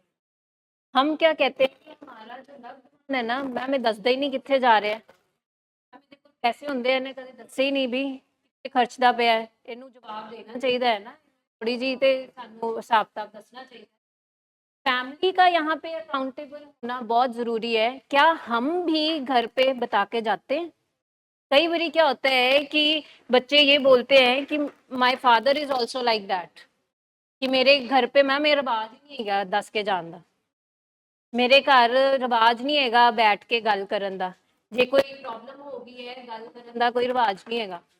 बिजनेस दी कोई गल होए ते असीं घर दियां जनानियां नाल नहीं करदे डिस्कस, ठीक है, ये रिवाज है, ठीक है। पर ਅਸੀਂ ਕੀ ਐਕਸਪੈਕਟ ਕਰ ਰਹੇ ਹਾਂ ਕਿ ਬੱਚਾ ਜੇ ਪ੍ਰੋਬਲਮ ਚ ਹੈ ਉਹ ਅਕਾਊਂਟੇਬਿਲਿਟੀ ਦੇ ਜਾਂ ਉਹ ਸਾਡੇ ਨਾਲ ਸਾਂਝੀ ਕਰੇ ਗੱਲ, ਪਰ ਕੀ ਅਸੀਂ ਅਕਾਊਂਟੇਬਲ ਹਾਂ ਆਪਣੇ ਐਕਸ਼ਨਸ ਵਾਸਤੇ? ਉਹ ਚੇਂਜ ਤੁਹਾਨੂੰ ਆਪਣੀ ਫੈਮਿਲੀ ਦੇ ਵਿੱਚ ਵੀ ਲੈ ਕੇ ਆਣਾ ਪਏਗਾ। ਕਿੱਥੇ ਕਿੰਨਾ ਪੈਸਾ ਤੁਸੀਂ ਖਰਚ ਰਹੇ ਹੋ, ਕਿੱਥੇ ਤੁਸੀਂ ਜਾ ਰਹੇ ਹੋ ਆ ਰਹੇ ਹੋ, ਕੀ ਤੁਹਾਡੇ ਘਰ ਦੇ ਵਿੱਚ ਮੈਂ ਰਿਵਾਜ ਹੀ ਕਹੂੰਗੀ ਇਹ ਰਿਵਾਜ ਹੈਗੇ, ਨਹੀਂ ਹੈਗੇ ਤੇ ਤੁਹਾਨੂੰ ਬਣਾਉਣੇ ਪੈਣੇ। ਕਿਉਂਕਿ if you are expecting same from your loved one, ਉਹ ਰਿਵਾਜ ਤੁਹਾਨੂੰ ਲੈ ਕੇ ਆਣੇ ਪੈਣੇ ਆ ਕਿ ਤੁਸੀਂ ਜੇ ਹਸਬੈਂਡ ਹੋ ਜਾ ਰਹੇ ਹੋ ਤੇ ਆਪਣੀ ਵਾਈਫ ਨੂੰ ਕਹਿ ਕੇ ਜਾਓ ਮੈਂ 2 ਘੰਟੇ ਚ ਮੁੜਿਆ, ਤੇ ਫਿਰ 2 ਘੰਟੇ ਚ ਆ ਵੀ ਜਾਓ। ਤੇ 2 ਘੰਟੇ ਚ ਨਹੀਂ ਆਇਆ ਜਾ ਰਿਹਾ ਤੇ 1.5 ਘੰਟੇ ਤੇ ਫੋਨ ਕਰਕੇ ਤੁਸੀਂ ਦੱਸ ਰਹੇ ਹੋ ਵੀ ਮੈਨੂੰ ਤੇ ਇੱਥੇ ਘੰਟਾ ਹੋਰ ਲੱਗ ਜਾਊਗਾ। ਇਹ ਚਾਹੁੰਦੇ ਆ ਨਾ ਅਸੀਂ ਆਪਣੇ ਬੱਚਿਆਂ ਤੋਂ ਕਿ ਤੂੰ ਮੈਨੂੰ ਦੱਸ ਕੇ ਜਾ ਜਿੱਥੇ ਜਾ ਰਿਹਾ ਹੈ, ਜਿਹਦੇ ਨਾਲ ਜਾ ਰਿਹਾ ਹੈ, ਕਿੰਨੀ ਦੇਰ ਨੂੰ ਆਏਗਾ, ਜੇ ਨਹੀਂ ਆ ਸਕਦਾ ਤੇ ਮੈਨੂੰ ਫੋਨ ਕਰਕੇ ਤੇ ਐਟਲੀਸਟ ਦੱਸ ਦੇ। ਪਰ ਕੀ ਅਸੀਂ ਫੈਮਿਲੀ ਦੇ ਵਿੱਚ ਉਹ ਮਾਹੌਲ ਕ੍ਰੀਏਟ ਕੀਤਾ ਹੋਇਆ? ਸੋ ਦਿਸ ਇਜ਼ ਇੰਪੋਰਟੈਂਟ। ਜਦੋਂ ਅਸੀਂ ਕਹਿੰਦੇ ਆ ਅਕਾਊਂਟੇਬਿਲਿਟੀ, ਤਾਂ ਘਰ ਦੇ ਉਹ ਅਕਾਊਂਟੇਬਿਲਿਟੀ ਲਈ ਤਿਆਰ ਨੇ, ਕਿਉਂਕਿ ਅਸੀਂ ਕਹਿੰਦੇ ਸਾਡੇ ਘਰ 'ਚ ਤਾਂ ਇਹ ਰਿਵਾਜ ਹੀ ਨਹੀਂ ਹੈ, ਤੇ ਫਿਰ ਉਹ ਰਿਵਾਜ ਕਦੇ ਸ਼ੁਰੂ ਨਹੀਂ ਹੋਏਗਾ। ਉਹ ਅਸੀਂ ਬੱਚਿਆਂ ਤੋਂ ਕਿਉਂ ਐਕਸਪੈਕਟ ਕਰ ਰਹੇ ਹਾਂ? ਸੋ ਅਕਾਊਂਟੇਬਿਲਿਟੀ ਔਰ ਰਿਵਾਜ ਤੁਹਾਨੂੰ ਆਪਣੇ ਅੰਦਰ ਪਹਿਲੇ ਲੈ ਕੇ ਆਉਣਾ ਪਏਗਾ ਕਿ ਕੀ ਤੁਸੀਂ ਆਪਣੇ ਬੀਵੀ ਬੱਚੇ ਭੈਣ ਭਰਾਵਾਂ ਨੂੰ ਦੱਸ ਕੇ ਜਾ ਰਹੇ ਹੋ ਮੈਂ ਫਲਾਣੇ ਬੰਦੇ ਨਾਲ ਜਾ ਰਿਹਾ, ਇੱਥੇ ਜਾ ਰਿਹਾ, ਇੰਨੀ ਦੇਰ ਚ ਆਵਾਂਗਾ, ਇੰਨੇ ਪੈਸੇ ਉੱਥੇ ਲੱਗ ਗਏ, ਕੀ ਅਸੀਂ ਇਹ ਗੱਲਾਂ ਬਾਤਾਂ ਘਰ ਚ ਕਰਦੇ? ਠੀਕ ਹੈ ਜੀ। ਸੋ ਤੁਹਾਡਾ ਜਵਾਬਦੇਹੀ ਹੋਣਾ, ਤੁਹਾਡਾ ਉਹ ਹਿਸਾਬ ਕਿਤਾਬ ਦੇਣਾ ਘਰਦਿਆਂ ਨੂੰ ਬਹੁਤ ਇੰਪੋਰਟੈਂਟ ਹੈ। ਤੁਸੀਂ ਉਹ ਆਪਣੇ ਬੱਚਿਆਂ ਤੋਂ ਐਕਸਪੈਕਟ ਨਹੀਂ ਕਰ ਸਕਦੇ। So moving forward, second last है R, rest and relax. Prioritize good sleep and stress management. Practice relaxation techniques like deep breathing and meditation. Rest ਤੇ relax ਤੇ ਅਸੀਂ ਕਦੀ ਕੀਤਾ ਹੀ ਨਹੀਂ ਹੁੰਦਾ। ਮਤਲਬ ਮੈਨੂੰ ਨਹੀਂ ਲੱਗਦਾ ਕਿ ਮੈਂ ਕਦੀ ਕੋਈ ਰਿਲੈਕਸਡ ਬੰਦਾ ਦੇਖਿਆ ਜਾਂ ਜਨਾਨੀ ਵੀ, ਮਤਲਬ ਮੈਂ ਜਨਰਲਾਈਜ਼ ਕਰ ਰਹੀ ਹਾਂ ਕਿ ਕੋਈ ਹਿਊਮਨ ਮੈਂ ਨਹੀਂ ਰਿਲੈਕਸ ਦੇਖਿਆ। ਠੀਕ ਹੈ। ਸੋ ਰੈਸਟ ਐਂਡ ਰਿਲੈਕਸ ਕੀ ਕਰੇਗਾ? ਅਸੀਂ ਆਪਣੇ ਫੋਨ ਨੂੰ ਵੀ ਚਾਰਜਿੰਗ ਤੇ ਲਗਾਉਂਦੇ ਹਾਂ, ਠੀਕ ਹੈ, ਕਿਉਂਕਿ ਅਸੀਂ ਉਸ ਤੋਂ ਕੰਮ ਲੈਣਾ ਹੁੰਦਾ ਦੁਬਾਰਾ। ਠੀਕ ਹੈ। ਅਸੀਂ ਰਾਤ ਨੂੰ ਜਾਂ ਅਸੀਂ ਇੱਕ ਟਾਈਮ ਤੇ ਇੰਨੀ ਦੇਰ ਲਈ ਅਸੀਂ ਚਾਰਜ ਕਰਦੇ ਹਾਂ ਕਿਉਂਕਿ ਅਸੀਂ ਉਸ ਗੈਜਟ ਤੋਂ ਕੰਮ ਲੈਣਾ ਹੈ, ਔਰ ਅਸੀਂ ਆਪਣੇ ਆਪ ਤੋਂ ਕਿੰਨਾ ਕੰਮ ਲੈ ਰਹੇ ਹਾਂ ਵਿਦਆਊਟ ਰਿਲੈਕਸਿੰਗ ਐਂਡ ਰੀਚਾਰਜਿੰਗ। ਤਾਂ ਹੀ ਤੇ ਅਸੀਂ ਡਿਪਲੀਟ ਹੋ ਰਹੇ ਨਾ, ਤਾਂ ਹੀ ਸਾਡੀ એનર્ਜੀ ਡਿਪਲੀਟ ਹੋ ਰਹੀ ਹੈ, ਤਾਂ ਹੀ ਅਸੀਂ ਥਕਾਨ ਹੈ ਨਾ ਹੁੰਦੇ ਵੀ। ਟੈਸਟ ਬਿਲਕੁਲ ਠੀਕ ਆ ਰਿਹਾ ਪਰ ਮੈਨੂੰ ਨੀਂਦ ਹੀ ਆਉਂਦੀ ਰਹਿੰਦੀ ਹੈ। ਟੈਸਟ ਬਿਲਕੁਲ ਠੀਕ ਆ ਰਿਹਾ, ਮੇਰੇ ਇੱਥੇ ਦਰਦ ਹੈ, ਮੇਰੇ ਬੈਕ 'ਚ ਦਰਦ ਹੈ, ਮੇਰੇ ਉੱਥੇ ਦਰਦ ਹੈ। ਕਿਉਂ? ਕਿਉਂਕਿ ਮੈਂ ਰੈਸਟ ਔਰ ਰਿਲੈਕਸ ਔਰ ਆਪਣੇ ਆਪ ਨੂੰ ਰੀਚਾਰਜ ਤੇ ਮੈਂ ਕਰ ਹੀ ਨਹੀਂ ਰਹੀ। ਮੈਂ ਸਗੋਂ ਹੀ ਆਪਣੇ ਆਪ ਨੂੰ ਸ਼ੈਲ 'ਚ ਰੱਖ ਲਿਆ, ਨਾ ਮੈਂ ਭੈਣ ਨਾਲ ਗੱਲ ਕਰ ਰਹੀ ਹਾਂ, ਨਾ ਮੈਂ ਆਪਣੇ ਘਰ ਗੱਲ ਕਰ ਰਹੀ ਹਾਂ। ਮੈਨੂੰ ਇਹ ਹੈ ਕਿ ਇਹ ਪ੍ਰੋਬਲਮ ਜਿਹੜੀ ਆ ਗਈ ਹੈ ਮੈਂ ਆਪੇ ਹੀ ਹੈਂਡਲ ਕਰਨੀ ਹੈ। ਸੋ ਰੈਸਟ ਐਂਡ ਰਿਲੈਕਸ ਦਾ ਮਤਲਬ ਕੀ ਹੈ ਕਿ ਆਪਣੇ ਨਾਲ ਇਹੋ ਜਿਹੇ ਲੋਕ ਜੋੜੋ ਜਿਨ੍ਹਾਂ ਨਾਲ ਤੁਹਾਨੂੰ ਗੱਲ ਕਰਕੇ ਰਿਲੈਕਸਿੰਗ ਲੱਗਦਾ ਹੈ, ਜਿਨ੍ਹਾਂ ਨਾਲ ਤੁਹਾਡਾ ਦੁੱਖ ਵੰਡਿਆ ਜਾਂਦਾ ਹੈ। ਰੈਸਟ ਕਰੋ, ਪ੍ਰੋਪਰ ਸਲੀਪ ਲਓ। ਨੀਂਦ ਬੜੀ ਇੰਪੋਰਟੈਂਟ ਹੈ। ਨੀਂਦ ਇਸ ਬਿਮਾਰੀ ਦੇ ਵਿੱਚ ਤੇ ਅਸੀਂ ਕਹਿੰਦੇ ਹਾਂ ਉੜਦੀ ਹੈ, ਨਾਲ ਘਰਦਿਆਂ ਦੀ ਵੀ ਉੜ ਜਾਂਦੀ ਹੈ। ਰਾਤ ਰਾਤ ਭਰ ਚੈੱਕ ਕਰੋ ਠੀਕ ਹੈ ਕਿ ਨਹੀਂ ਹੈ, ਸਾਹ ਆ ਰਿਹਾ ਹੈ ਕਿ ਨਹੀਂ ਆ ਰਿਹਾ, ਜਾਂ ਗੁੱਸਾ ਕਰਤਾ ਮੈਂ ਪਤਾ ਨਹੀਂ ਉਹ ਸੁੱਤਾ ਹੈ, ਕੁਝ ਕਰ ਹੀ ਨਾ ਲਵੇ। ਠੀਕ ਹੈ। ਸੋ ਮੈਨੀ ਥਿੰਗਸ। ਸੋ ਨੀਂਦ ਲੈਣੀ, ਰੈਸਟ ਐਂਡ ਰਿਲੈਕਸ, ਇਹ ਦੋਨੋਂ ਚੀਜ਼ਾਂ ਬਹੁਤ ਇੰਪੋਰਟੈਂਟ ਹੈ ਜੇ ਤੁਸੀਂ ਆਪਣੇ ਆਪ ਤੋਂ ਕੰਮ ਲੈਣਾ। ਐਂਡ ਅਸੀਂ ਤੇ 24 ਘੰਟੇ ਕੰਮ ਤੇ ਲੱਗੇ ਹੋਏ ਹਾਂ, 100% ਕਰਨ ਵਾਲੇ ਹਾਂ।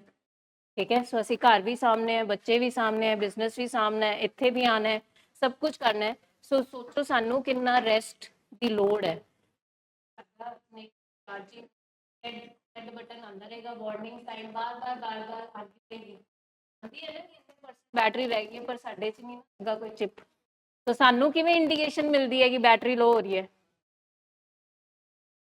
किवें इंडिकेशन मिलती है बैटरी लो हो रही है? मूड तो चिड़चिड़ा हो जाता है जब आप नींद में आपकी पूरी नहीं हो रही हो, जहाँ आपके मन में कुछ और चल रहा हो, आप रिलैक्स ना हो, चिड़चिड़ा, फटीग, कोई काम ही नहीं होता, किसी चीज़ में इंटरेस्ट ही नहीं होता आपका। वो दिख जाता है, बॉडी हमें फिज़िकली साइंस दे रही होती है कि भाई हॉल्ट, रुक जा, रेस्ट कर ले अब। बट हमें लगता है कि नहीं, मैं रुक गई तो ये सारा चीज़ ਵੈਸੇ ਕਿੰਨਾ ਮਜ਼ੇਦਾਰ ਹੋਏ ਨਾ ਜੇ ਸਾਡੇ ਵੀ ਆਏ ਕਿ ਦਿਮਾਗ ਦੀ ਸਟੋਰੇਜ ਫੁੱਲ ਹੋ ਗਈ ਹੈ ਤੁਹਾਡੀ ਹੁਣ ਫੋਨ ਦੀ ਆਂਦੀ ਹੈ ਨਾ ਸਟੋਰੇਜ ਫੁੱਲ ਹੋ ਗਈ ਹੈ ਤਾਂ ਅਸੀਂ ਫਟਾਫਟ ਦੀ ਸਟੋਰੇਜ ਖਾਲੀ ਕਰਦੇ ਹਾਂ ਫੋਟੋਆਂ ਡਿਲੀਟ ਕਰਦੇ ਹਾਂ ਹਨਾ ਅਪਡੇਟ ਤੇ ਲਗਾਉਂਦੇ ਹਾਂ ਮਤਲਬ ਮੈਨੂੰ ਲੱਗਦਾ ਵੈਸੇ ਕਿੰਨਾ ਵਧੀਆ ਹੋਏ ਨਾ ਜੇ ਸਾਡੇ ਨਾਲ ਵੀ ਇਦਾਂ ਹੋਏ ਸਟੋਰੇਜ ਫੁੱਲ ਹੋ ਗਈ ਹੈ ਅਪਡੇਟ ਕਰਨ ਦਾ ਤੁਹਾਡਾ ਟਾਈਮ ਆ ਗਿਆ ਹੈ ਤਾਂ ਅਸੀਂ ਲਗਾ ਸਕੀਏ ਬਟ ਸਾਡੀ ਬੋਡੀ ਸਾਨੂੰ ਇਸ਼ਾਰੇ ਦਿੰਦੀ ਹੁੰਦੀ ਹੈ ਸਾਡੀ ਬੋਡੀ ਸਾਨੂੰ ਇਸ਼ਾਰੇ ਦਿੰਦੀ ਹੈ ਦਰਦਾਂ ਹੁੰਦੀਆਂ ਸਟ੍ਰੈਸ ਹੁੰਦਾ ਹੈ ਬਿਨਾਂ ਗੱਲ ਤੋਂ ਇੱਧਰ ਹਾਫ ਮਾਈਗ੍ਰੇਨਸ ਹੋ ਗਈਆਂ ਇਹ ਹੋ ਗਿਆ ਠੀਕ ਹੈ ਸੋ ਉਹ ਬੋਡੀ ਦੇ ਆਪਣੇ ਸਾਈਨਸ ਐਂਡ ਸਿੰਪਟਮਸ ਜਿਹੜੇ ਹੈ ਨਾ ਆਪਣੀ ਬੋਡੀ ਨੂੰ ਸੁਣੋ ਕਿ what is your body trying to tell you ਤੇ ਉਸ ਹਿਸਾਬ ਨਾਲ ਫਿਰ ਅਸੀਂ ਰਿਲੈਕਸ ਤੇ ਰੈਸਟ ਕਰੀਏ बॉडी की ना क्लॉक होती है, वो सिग्नल दे देती है भूख लगी है खाना खा ले, बट हम खाना भी नहीं खाते हैं। बॉडी रात को सिग्नल दे देती है 8:30-9 बजे की नींद का टाइम हो गया है, थकावट भी होती है, वासियाँ शुरू हो जाती है, बट हम उसको भी नहीं ध्यान देते। ठीक है, गुस्से में चीख रहे हैं, चिल्ला रहे हैं, बॉडी साइन तब भी दे रही है कि यू नीड टू वर्क, बहुत सारा प्रेशर इकट्ठा करके रखा हुआ है जिसके कारण अब तुम चीख के चिल्ला रहे हो, बट हम उसको भी इग्नोर कर देते हैं। बट वो है ना कि एक बटन यहाँ पे जग जाए कि battery down, battery low, recharge, तो हम अपने आप को रिचार्ज कर लें बाय रेस्ट एंड स्लीप करके। बट हम तो डिलीट करते नहीं, हम तो कहते हैं कि जो है, हमने तो कितनी कितनी पुरानी फाइलें अपने अंदर रखी होती हैं जिनको हमने कभी डिलीट ही नहीं किया होता। हमारा तो वो स्टोरेज देखो ना गैलरी में, फलाने ने कहता, उनने क्या कहता, इसने ये कर दिया, वो कर दिया, हमारी तो फाइलें सारी ये वाली निकलेंगी जो हमने कभी भी डिलीट नहीं की। और by the end of the day हम बिल्कुल वो लो एनर्जी के साथ फिर अपने घर में हम कहते हैं कि हमारे घर में हंसी क्यों नहीं है, कहाँ पे हंसी रहनी है लो एनर्जी में। रिलैक्स होना है ना तो आप शेयरिंग की आदत डाल लो क्योंकि हमें ऐसे लगता है मैं बहुत घरों में देखती हूँ जो माएँ हैं वो शेयर नहीं करती हैं वो पार्ट ज़्यादा करने लग जाएंगे मैं ये नहीं कह रही पार्ट कोई बुरी चीज़ है ठीक है अगर एक बॉटल है वो 750 ml की है मैं अक्सर एग्जांपल देती हूँ अपने केबिन में अपने लव्ड वंस को ठीक है और उसमें मेरे को उसमें पानी है और मुझे कुछ और डालना है उसमें तो मुझे क्या करना पड़ेगा खाली करना पड़ेगा ना एंड उसके बाद ही वो चीज़ अंदर डालूंगी जे मैं लस्सी पानी है जे मैं ग्लूकोन डी वाला पानी पाना है तो इसका मतलब है कि कुछ अंदर पान ਲਈ ਮੈਨੂੰ ਪਹਿਲੇ क्लिनजिंग ਅਸੀਂ ਕਹਿੰਦੇ sharing is a cleansing process यहाँ हम अपने लव्ड वन के साथ भी क्या उनकी पूरी लाइफ तय करते हैं उनका प्रोसेस हो रहा है क्योंकि तभी है कि वो बोतल खाली होएगी तभी हम ये स्किल्स उनकी बॉटल में डाल सकते हैं तो वैसे ही मैं आपको कह रही हूँ पार्ट करना कोई गलत नहीं है मैं यहाँ पे ये नहीं बोल रही हूँ बट वो जो बातें आपको छोटी छोटी बुरी लगती हैं वो भी शेयर करना बहुत ज़रूरी है तो वो शेयर किसके साथ करना है आप प्रोफेशनल हेल्प ले सकते हो आप हमारे पास आ सकते हो एक न्यूट्रल बंदे के साथ आप वो चीज़ें शेयर करो जो कि घर पे अगर हम शेयर करेंगे शायद आपको डर लगता है कि कोई बुरा ना मान जाए कुछ ना हो जाए तो choose a neutral person and I would suggest कि प्रोफेशनल हेल्प आप लो आपके पास फैमिली काउंसलर्स हैं आप अपनी सारी बातें उनके साथ डिस्कस करो तो ये है कि sharing is very relaxing what I feel तो रेस्ट एंड रिलैक्स ये दोनों चीज़ें करनी आप अपनी टेक केयर के लिए शुरू करिए Moving ahead, then E is a balanced diet. Maintain a nutritious diet to support mental and physical well-being. Stay hydrated. Avoid emotional eating. So the last is E कि मैं अपना खाने पीने का ध्यान रखूं क्योंकि इस बीमारी में मैं इतनी को डिपेंडेंट हो जाती हूँ कि मेरे अंदर भी खाना नहीं जाता क्योंकि मुझे लगता है कि मेरा लव्ड वन ने तो खाना ही नहीं खाया और हम अपना ना हमारे सोने का टाइम टेबल है ना खाने का टाइम टेबल रहता है ना नहाने का टाइम टेबल रहता है तो हमारी लाइफ जब हम कहते हैं कि उनकी लाइफ डिसफंक्शनल हुई है तो कहीं ना कहीं हमारी लाइफ भी डिसफंक्शनल हो जाती है अब नेचुरली जब मैंने खाया नहीं मैंने सोया नहीं तो हमें लगता है कि हम दूसरे इंसान की टेक केयर कर पाएंगे हम बात आज यही करें ना ये जो जितना भी हमने डिज़ाइन किया फ्रेमवर्क कि जिसमें हम कह रहे हैं टेक केयर हमने खुद तो खाया नहीं है खुद हम कल्पे हुए हैं खुद हमने अपने आप को बिल्कुल भी स्टेबल नहीं किया और हम कह रहे हैं कि हम उसको ठीक करने चले मैं अपने घर को सारा सब कुछ ठीक एंड दैट मीन्स कि बहुत इंपॉर्टेंट है कि लाइक जैसे आपकी बॉडी को मतलब खाना चाहिए, आपके माइंड को भी खाना चाहिए होता, एंड आपके थॉट्स को भी एक फूड चाहिए। और वो फूड कहाँ से आता है? वो आपकी प्रेयर से आता है, ग्रैटिट्यूड से आता है, आपकी शेयरिंग से आता है। फिजिकली तो आपने बॉडी के लिए खा लिया, पहले तो उसको ठीक करें ना, कि ठीक है वो नहीं खा रहे तो हम खाएं। हम तो यही कहते हैं कि अगर वो नहीं खा रहे आप उनके सामने बैठ के खा लो। कई बार ये कहते हैं ना मेरी जिद पूरी होगी तो मैं खाना खाऊंगा। बोलो ठीक है, अभी आपका मन नहीं है मत खाओ, हम तो खा रहे हैं। हम तो कहते हैं उनकी फेवरेट चीज उनके सामने बैठ के खा लो। मतलब उनके पैटर्न्स की आप कठपुतली मत बनिए, आप अपना ध्यान रखिए, क्योंकि आप एक अलग इंडिविजुअल है, वो अलग इंडिविजुअल है। आप अपना ध्यान नहीं रखेंगे, आप खाना नहीं खाएंगे, तो आपने तो सुबह उठ के सब कुछ करना, आपने काम पे भी जाना होगा, घर भी देखना होगा, बच्चों को भी देखना होगा। तो आप एक चीज के पीछे बाकी सारे, जो हम कहते हैं कि सारी चीजें आपकी अपसेट हो जाती है, आपके बाकी सारे काम पेंडिंग होने शुरू हो जाते हैं। और बाकी जब तक हमें वो खाने से एनर्जी नहीं मिलेगी तो हम कैसे चलेंगे? एंड देन फिजिकल बॉडी के लिए तो आपने खाना खा लिया, देन ये फूड हमको यहाँ पे अपने थॉट्स के लिए भी चाहिए, अपने माइंड के लिए भी चाहिए। तो उसके लिए ये online meetings, the program, gratitude, sharing, meditation, deep breathing, ये आपको किसको खाना दे रही है? किस चीज की खुराक है? आपके माइंड की, ताकि आप स्टेबल रहे। स्टे हाइड्रेटेड, पानी पीना भी उतना ही इंपॉर्टेंट है, क्योंकि हमें लगता है कि नहीं 1-2 ग्लास, कई बार हम अपने यहाँ पर पूछते हैं पानी कितना पिया सारे दिन में? 2 ग्लास। तो स्टे हाइड्रेटेड। वाटर एक क्लेंजिंग का एक नेचुरल प्रोसेस है कि बॉडी के जो टॉक्सिन्स अंदर इकट्ठे हुए हैं उनको फ्लश आउट करने के लिए, तो पानी पीना भी उतना ही इम्पोर्टेंट है। तो इन बोथ वे, फिजिकली अपनी डाइट का ध्यान रखना, अपनी मेंटल डाइट, माइंड का ध्यान रखना, आप कहाँ बैठ रहे हैं, क्या सुन रहे हैं, क्या देख रहे हैं, ये भी आपका खाना है। आप किन लोगों के बीच में बैठे हैं जो आपको पीछे पुल कर रहे हैं, जो आपको हमेशा डिस्करेज कर रहे हैं, आपको क्रिटिकल रिमार्क्स दे रहे हैं। हम हमेशा कहते हैं कि वो कहते हैं ना, स्लिपरी जगहों में, स्लिपरी टाइम पे, स्लिपरी लोगों के बीच में मत बैठो, क्योंकि वो क्या है, वो खुराक किस चीज़ की बन रहे हैं? आपके माइंड की खुराक बन रहे हैं। उन्होंने उस टेम्प्ट में, उस डिस्ट्रैक्शंस में आपने बह जाना है, क्योंकि है। तो हम जब कहते हैं कि हमने अपना ध्यान रखना है खाने का, तो खाने में आप बी वेरी सिलेक्टिव। आप कहाँ बैठे हैं, क्या सुन रहे हैं, क्या देख रहे हैं, क्या आपकी बॉडी को टचेस, को एक्सपीरियंसेस आप अपनी लाइफ में वेलकम कर रहे हैं। तो दैट इज़ वेरी इंपॉर्टेंट। तो ये हम उस हिसाब से हम देखते हैं कि लाइक ये जो हमारी ईटिंग पैटर्न है, ये हेल्दी है कि अनहेल्दी है। खाली रिस्ट्रिक्ट नहीं करना कि सिर्फ हम क्या खा रहे हैं, हम क्या सुन रहे हैं, क्या अपने अंदर डाल रहे हैं, वो भी बहुत आपकी थॉट्स को, आपके माइंड को शेप अप करेगा। तो this is we call take care. Diet, जैसे मैम ने बोला कि डाइट सारी चीज़ों में है, क्योंकि डाइट क्या है कि हम सिर्फ मुंह से डाइट नहीं ले रहे हैं।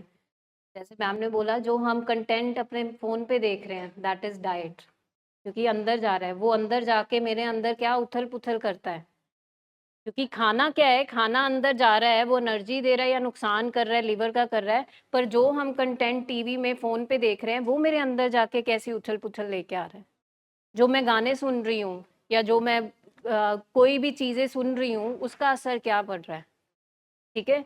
सो डाइट है कि जो भी चीज़ मेरे अंदर जा रही है वो मेरी बॉडी पे कैसे असर दिखा रही है। तो इस चीज़ का ध्यान रखो। आपने देखा होगा ऑटोमेटेड मैसेजेस, और कुछ आप कोई भी पेज एक फॉलो कर लो, उसका बार बार वही आ ही जाएगा, आ ही जाएगा, आ ही जाएगा। ठीक है। तो आप देखो कि वो चीज़ जिसको आपने लाइक किया है वो वाकई में आपको हेल्प कर रही है। मैं एग्जांपल देती हूँ, मेरे ना ब्रदर की शादी थी, तो मैंने इंस्टा पे ना बड़े सारे बुटीक के जो थे वो फॉलो कर लिए। ठीक है। तो वो तो चलो 4 जोड़े बनाने से ही 8 बन गए, वो तो चलो बाद की बात है। जब उसकी शादी हो भी गई, महीने बाद भी ना मेरे को सूट ही सूट आई जाए, सूट ही सूट। मैं क्या एक ही, मैं तो कब किया है ये फॉलो। और फिर मेरे को याद आया कि मैंने तो अपने ब्रदर की शादी पे 2 महीने पहले ये पेजेस फॉलो किए थे, मैंने सारे अनफॉलो किए कि मैं दिमाग नहीं खराब करना कि है ना, हुण तो कुछ कोई ओकेजन भी नहीं है, मैं भी सूट देखी जाऊँ तो सूट बनवाऊँ तो ये करूँ। ठीक है। सो वो आपको कॉन्शियसली देखना पड़ना है कि आप जो सोशल मीडिया पे, बिकॉज वो बहुत ज़्यादा आजकल हो रहा है कि जो कंटेंट आप देख रहे हो आप वैसे ही। अब कितने लोग हैं जो सीआईडी बहुत देखते हैं। ठीक है। सीआईडी बहुत देखते हैं। सो उनमें वो एलिमेंट मुझे लगता है कहीं ना वो शक का, वो ऐसे फिगर करने का, या कि हाँ ये बंदा ऐसे नहीं बोल रहा, ये ऐसे बोल रहा है, सो वो आ जाता है। सो हर एक चीज जो आप देख रहे हो, सुन रहे हो, उसका इफेक्ट जरूर पड़ता है। लास्ट वीक कॉल आया हमारे क्लाइंट का, तो वो ट्रकिंग में है कनाडा अपनी वाइफ के साथ। तो कॉल आया कि मैम मेरे को ना क्रेविंग हो रही है। अब कहीं ना कहीं उन्होंने शेयर किया था सेशन में कि जब मैं ट्रक में गाने चलाता था तो मैं गाने भी चला लेता था जो सिर्फ पीने पिलाने वाले होते थे, एंड वाइफ मेरी ट्रक चलाती थी और मैं पीछे ड्रिंक करता था। तो फर्स्ट क्वेश्चन मैंने पूछा उनसे, मैं कहा गाने कौन से लगे हुए हैं? हाँ, तो कहता मैम वही पुराने वाले। तो मैं कहा क्रेविंग्स एसोसिएशन तो हमारी दिमाग में आई जाएंगी। तो मैंने कहा वो गाने की ना जो प्लेलिस्ट चलती है थी ना तुम्हारी, आज क्यों लगी? क्योंकि ऑल ऑफ अ सडन कैसे क्रेविंग हो सकती है trigger? Because he is maintaining well from last 6-7 months. कहता मैम वो आज मैंने प्लेलिस्ट लगा दी। मैंने कहा थोड़ा सा आज अपना मूड का मिजाज ठीक करते हैं। तो आप देख रहे हैं कि आप जो सुन रहे थे, आपकी जिन चीज़ों के साथ एसोसिएशन है वो भी ट्रिगर करती हैं आपकी क्रेविंग्स को। मैंने कहा वो प्लेलिस्ट तो आपके ट्रक में कभी भी नहीं लगेगी जब आप ट्रकिंग पे जाएंगे। न्यू लिस्ट, मैंने कहा ये ऑनलाइन जो ये वीडियोस हैं मीटिंग्स की, ये अब आप ऑन करना शुरू कर दें सो दैट नई एसोसिएशन बने। बिकॉज हम अपने अंदर क्या डाल रहे हैं वो आपकी क्रेविंग को जरूर ट्रिगर करे। एक बहुत होता है, यहाँ हमारे लव्ड वंस आते हैं तो ब्रेकअप हुआ होता है कईयों का। अब कोशिश वो उन्होंने अपनी एक्स को भुलाने की करनी होती है, पर यहाँ पे वो बार बार गएंगे, वो वाला गाना लगा दो मैम, वो वाला गाना लगा दो। उसकी एसोसिएशन किसके साथ है? वो मेरी एक्स के साथ है। आई, और प्रॉब्लम क्या आ रही है? मैम मेरे को पुरानी ना बहुत याद आती है, मेरी गर्लफ्रेंड की बहुत याद आती है, पर हम चुन चुन के वही वाला गाना लगाएंगे जहाँ पे हमारी एसोसिएशन है। तो ये सारी चीजें इफेक्ट करती हैं कि हम क्या कंटेंट देख रहे हैं, हथियारों वाले, मार पिटाई वाले, अग्रेशन वाले, कौन सी फिल्में देख रहे हैं, कौन सी नहीं। और किन के साथ बैठ रहे हैं। हाँ, ठीक है, जब हम कह रहे हैं कि आपने वो आप सुन रहे हैं किन के साथ बैठे हैं, वो भी आपका एक्सपीरियंस। अब मैंने छोड़ा हुआ है और मैं पर अब पुराने दोस्तों के साथ जहाँ मैं वापस जाके क्लब में बैठूं तो चांसेस कितने हैं क्रेविंग के? बहुत ज़्यादा है। तो ये भी हमने ध्यान रखना है हम क्या डाल रहे हैं अपने अंदर, उन दोस्तों के बातों को अपने अंदर डाल रहे हैं। सोशल मीडिया पे सिंपल आप एक पोस्ट देखते हैं इंस्टा पे कि वो 4 दोस्त रात को पार्टी कर रहे थे और आपका मूड एकदम लो हो जाता है कि मैं बेचारा, दे आर हैंगिंग आउट, और मैं कैसे रह। तो दिस इज वेरी इंपॉर्टेंट। जब हम टेक केयर करते हैं तो केयर में हम जब कहते हैं last element that is your environment, कि आपको किसकी टेक केयर करनी है, अपने उठने बैठने खाने पीने क्या डाल रहे हैं अपने अंदर, ताकि अगर हम वो एप्पल खाएं तो हेल्थ ठीक होगी। अब रोज बर्गर बर्गर बर्गर डालेंगे तो क्या हेल्थ हमारी क्राइसिस में तो जाएगी ही जाएगी। सो दिस और इज हाउ वी। हाँ, और diet is not about just food, पर हम एक्सरसाइज भी कर रहे हैं कि नहीं कर रहे। ठीक है, डाइट इज कि मेरे शरीर को क्या चाहिए, खाना चाहिए, ठीक है, अच्छा माहौल चाहिए, अच्छी चीजें सुनने को चाहिए, अच्छी चीजें देखने को चाहिए, अच्छी चीजें सोचने को चाहिए, ठीक है, और एक्सरसाइज चाहिए, क्योंकि मेरा जो शरीर है वो तभी चलता रहेगा जब मैं एक्सरसाइज भी करूंगी। तो डाइट उस सारी चीजों का मिश्रण है जो हमारे शरीर को चलाने के लिए चाहिए। It's not just the food. हम फूड जितना मर्जी हेल्दी खा ले, अगर मेरी सोचें ठीक नहीं है, अगर मेरा ध्यान आज के पल में नहीं है, मैं सोच रही हूँ जो स्टोरी मैंने देखी वो क्या है, तो वो डाइट जो मैं हेल्दी खा रही हूँ उसका कोई भी इफेक्ट नहीं होगा। तो आपको पूरी बॉडी के आपकी मैनेजमेंट को क्या क्या खुराक चाहिए ये आपने देखना है। सो खुराक हम हर तरीके से ले रहे हैं, दिमागी तौर पे, आंखों से, कानों से, मुंह से, जब हम लोगों को आसपास मिलते हैं वहां से, और एक्सरसाइज से। तो आई थिंक हमने टेक केयर को आज आपके सामने एक अलग रूप से पेश किया, एंड अब जब हम आपको टेक केयर बोलेंगे सो आपके पास ये पूरा एक्रोनियम है कि टेक केयर का एक्चुअल में मतलब क्या है। So we'll not say goodbye to you, we'll say you please take care of yourself.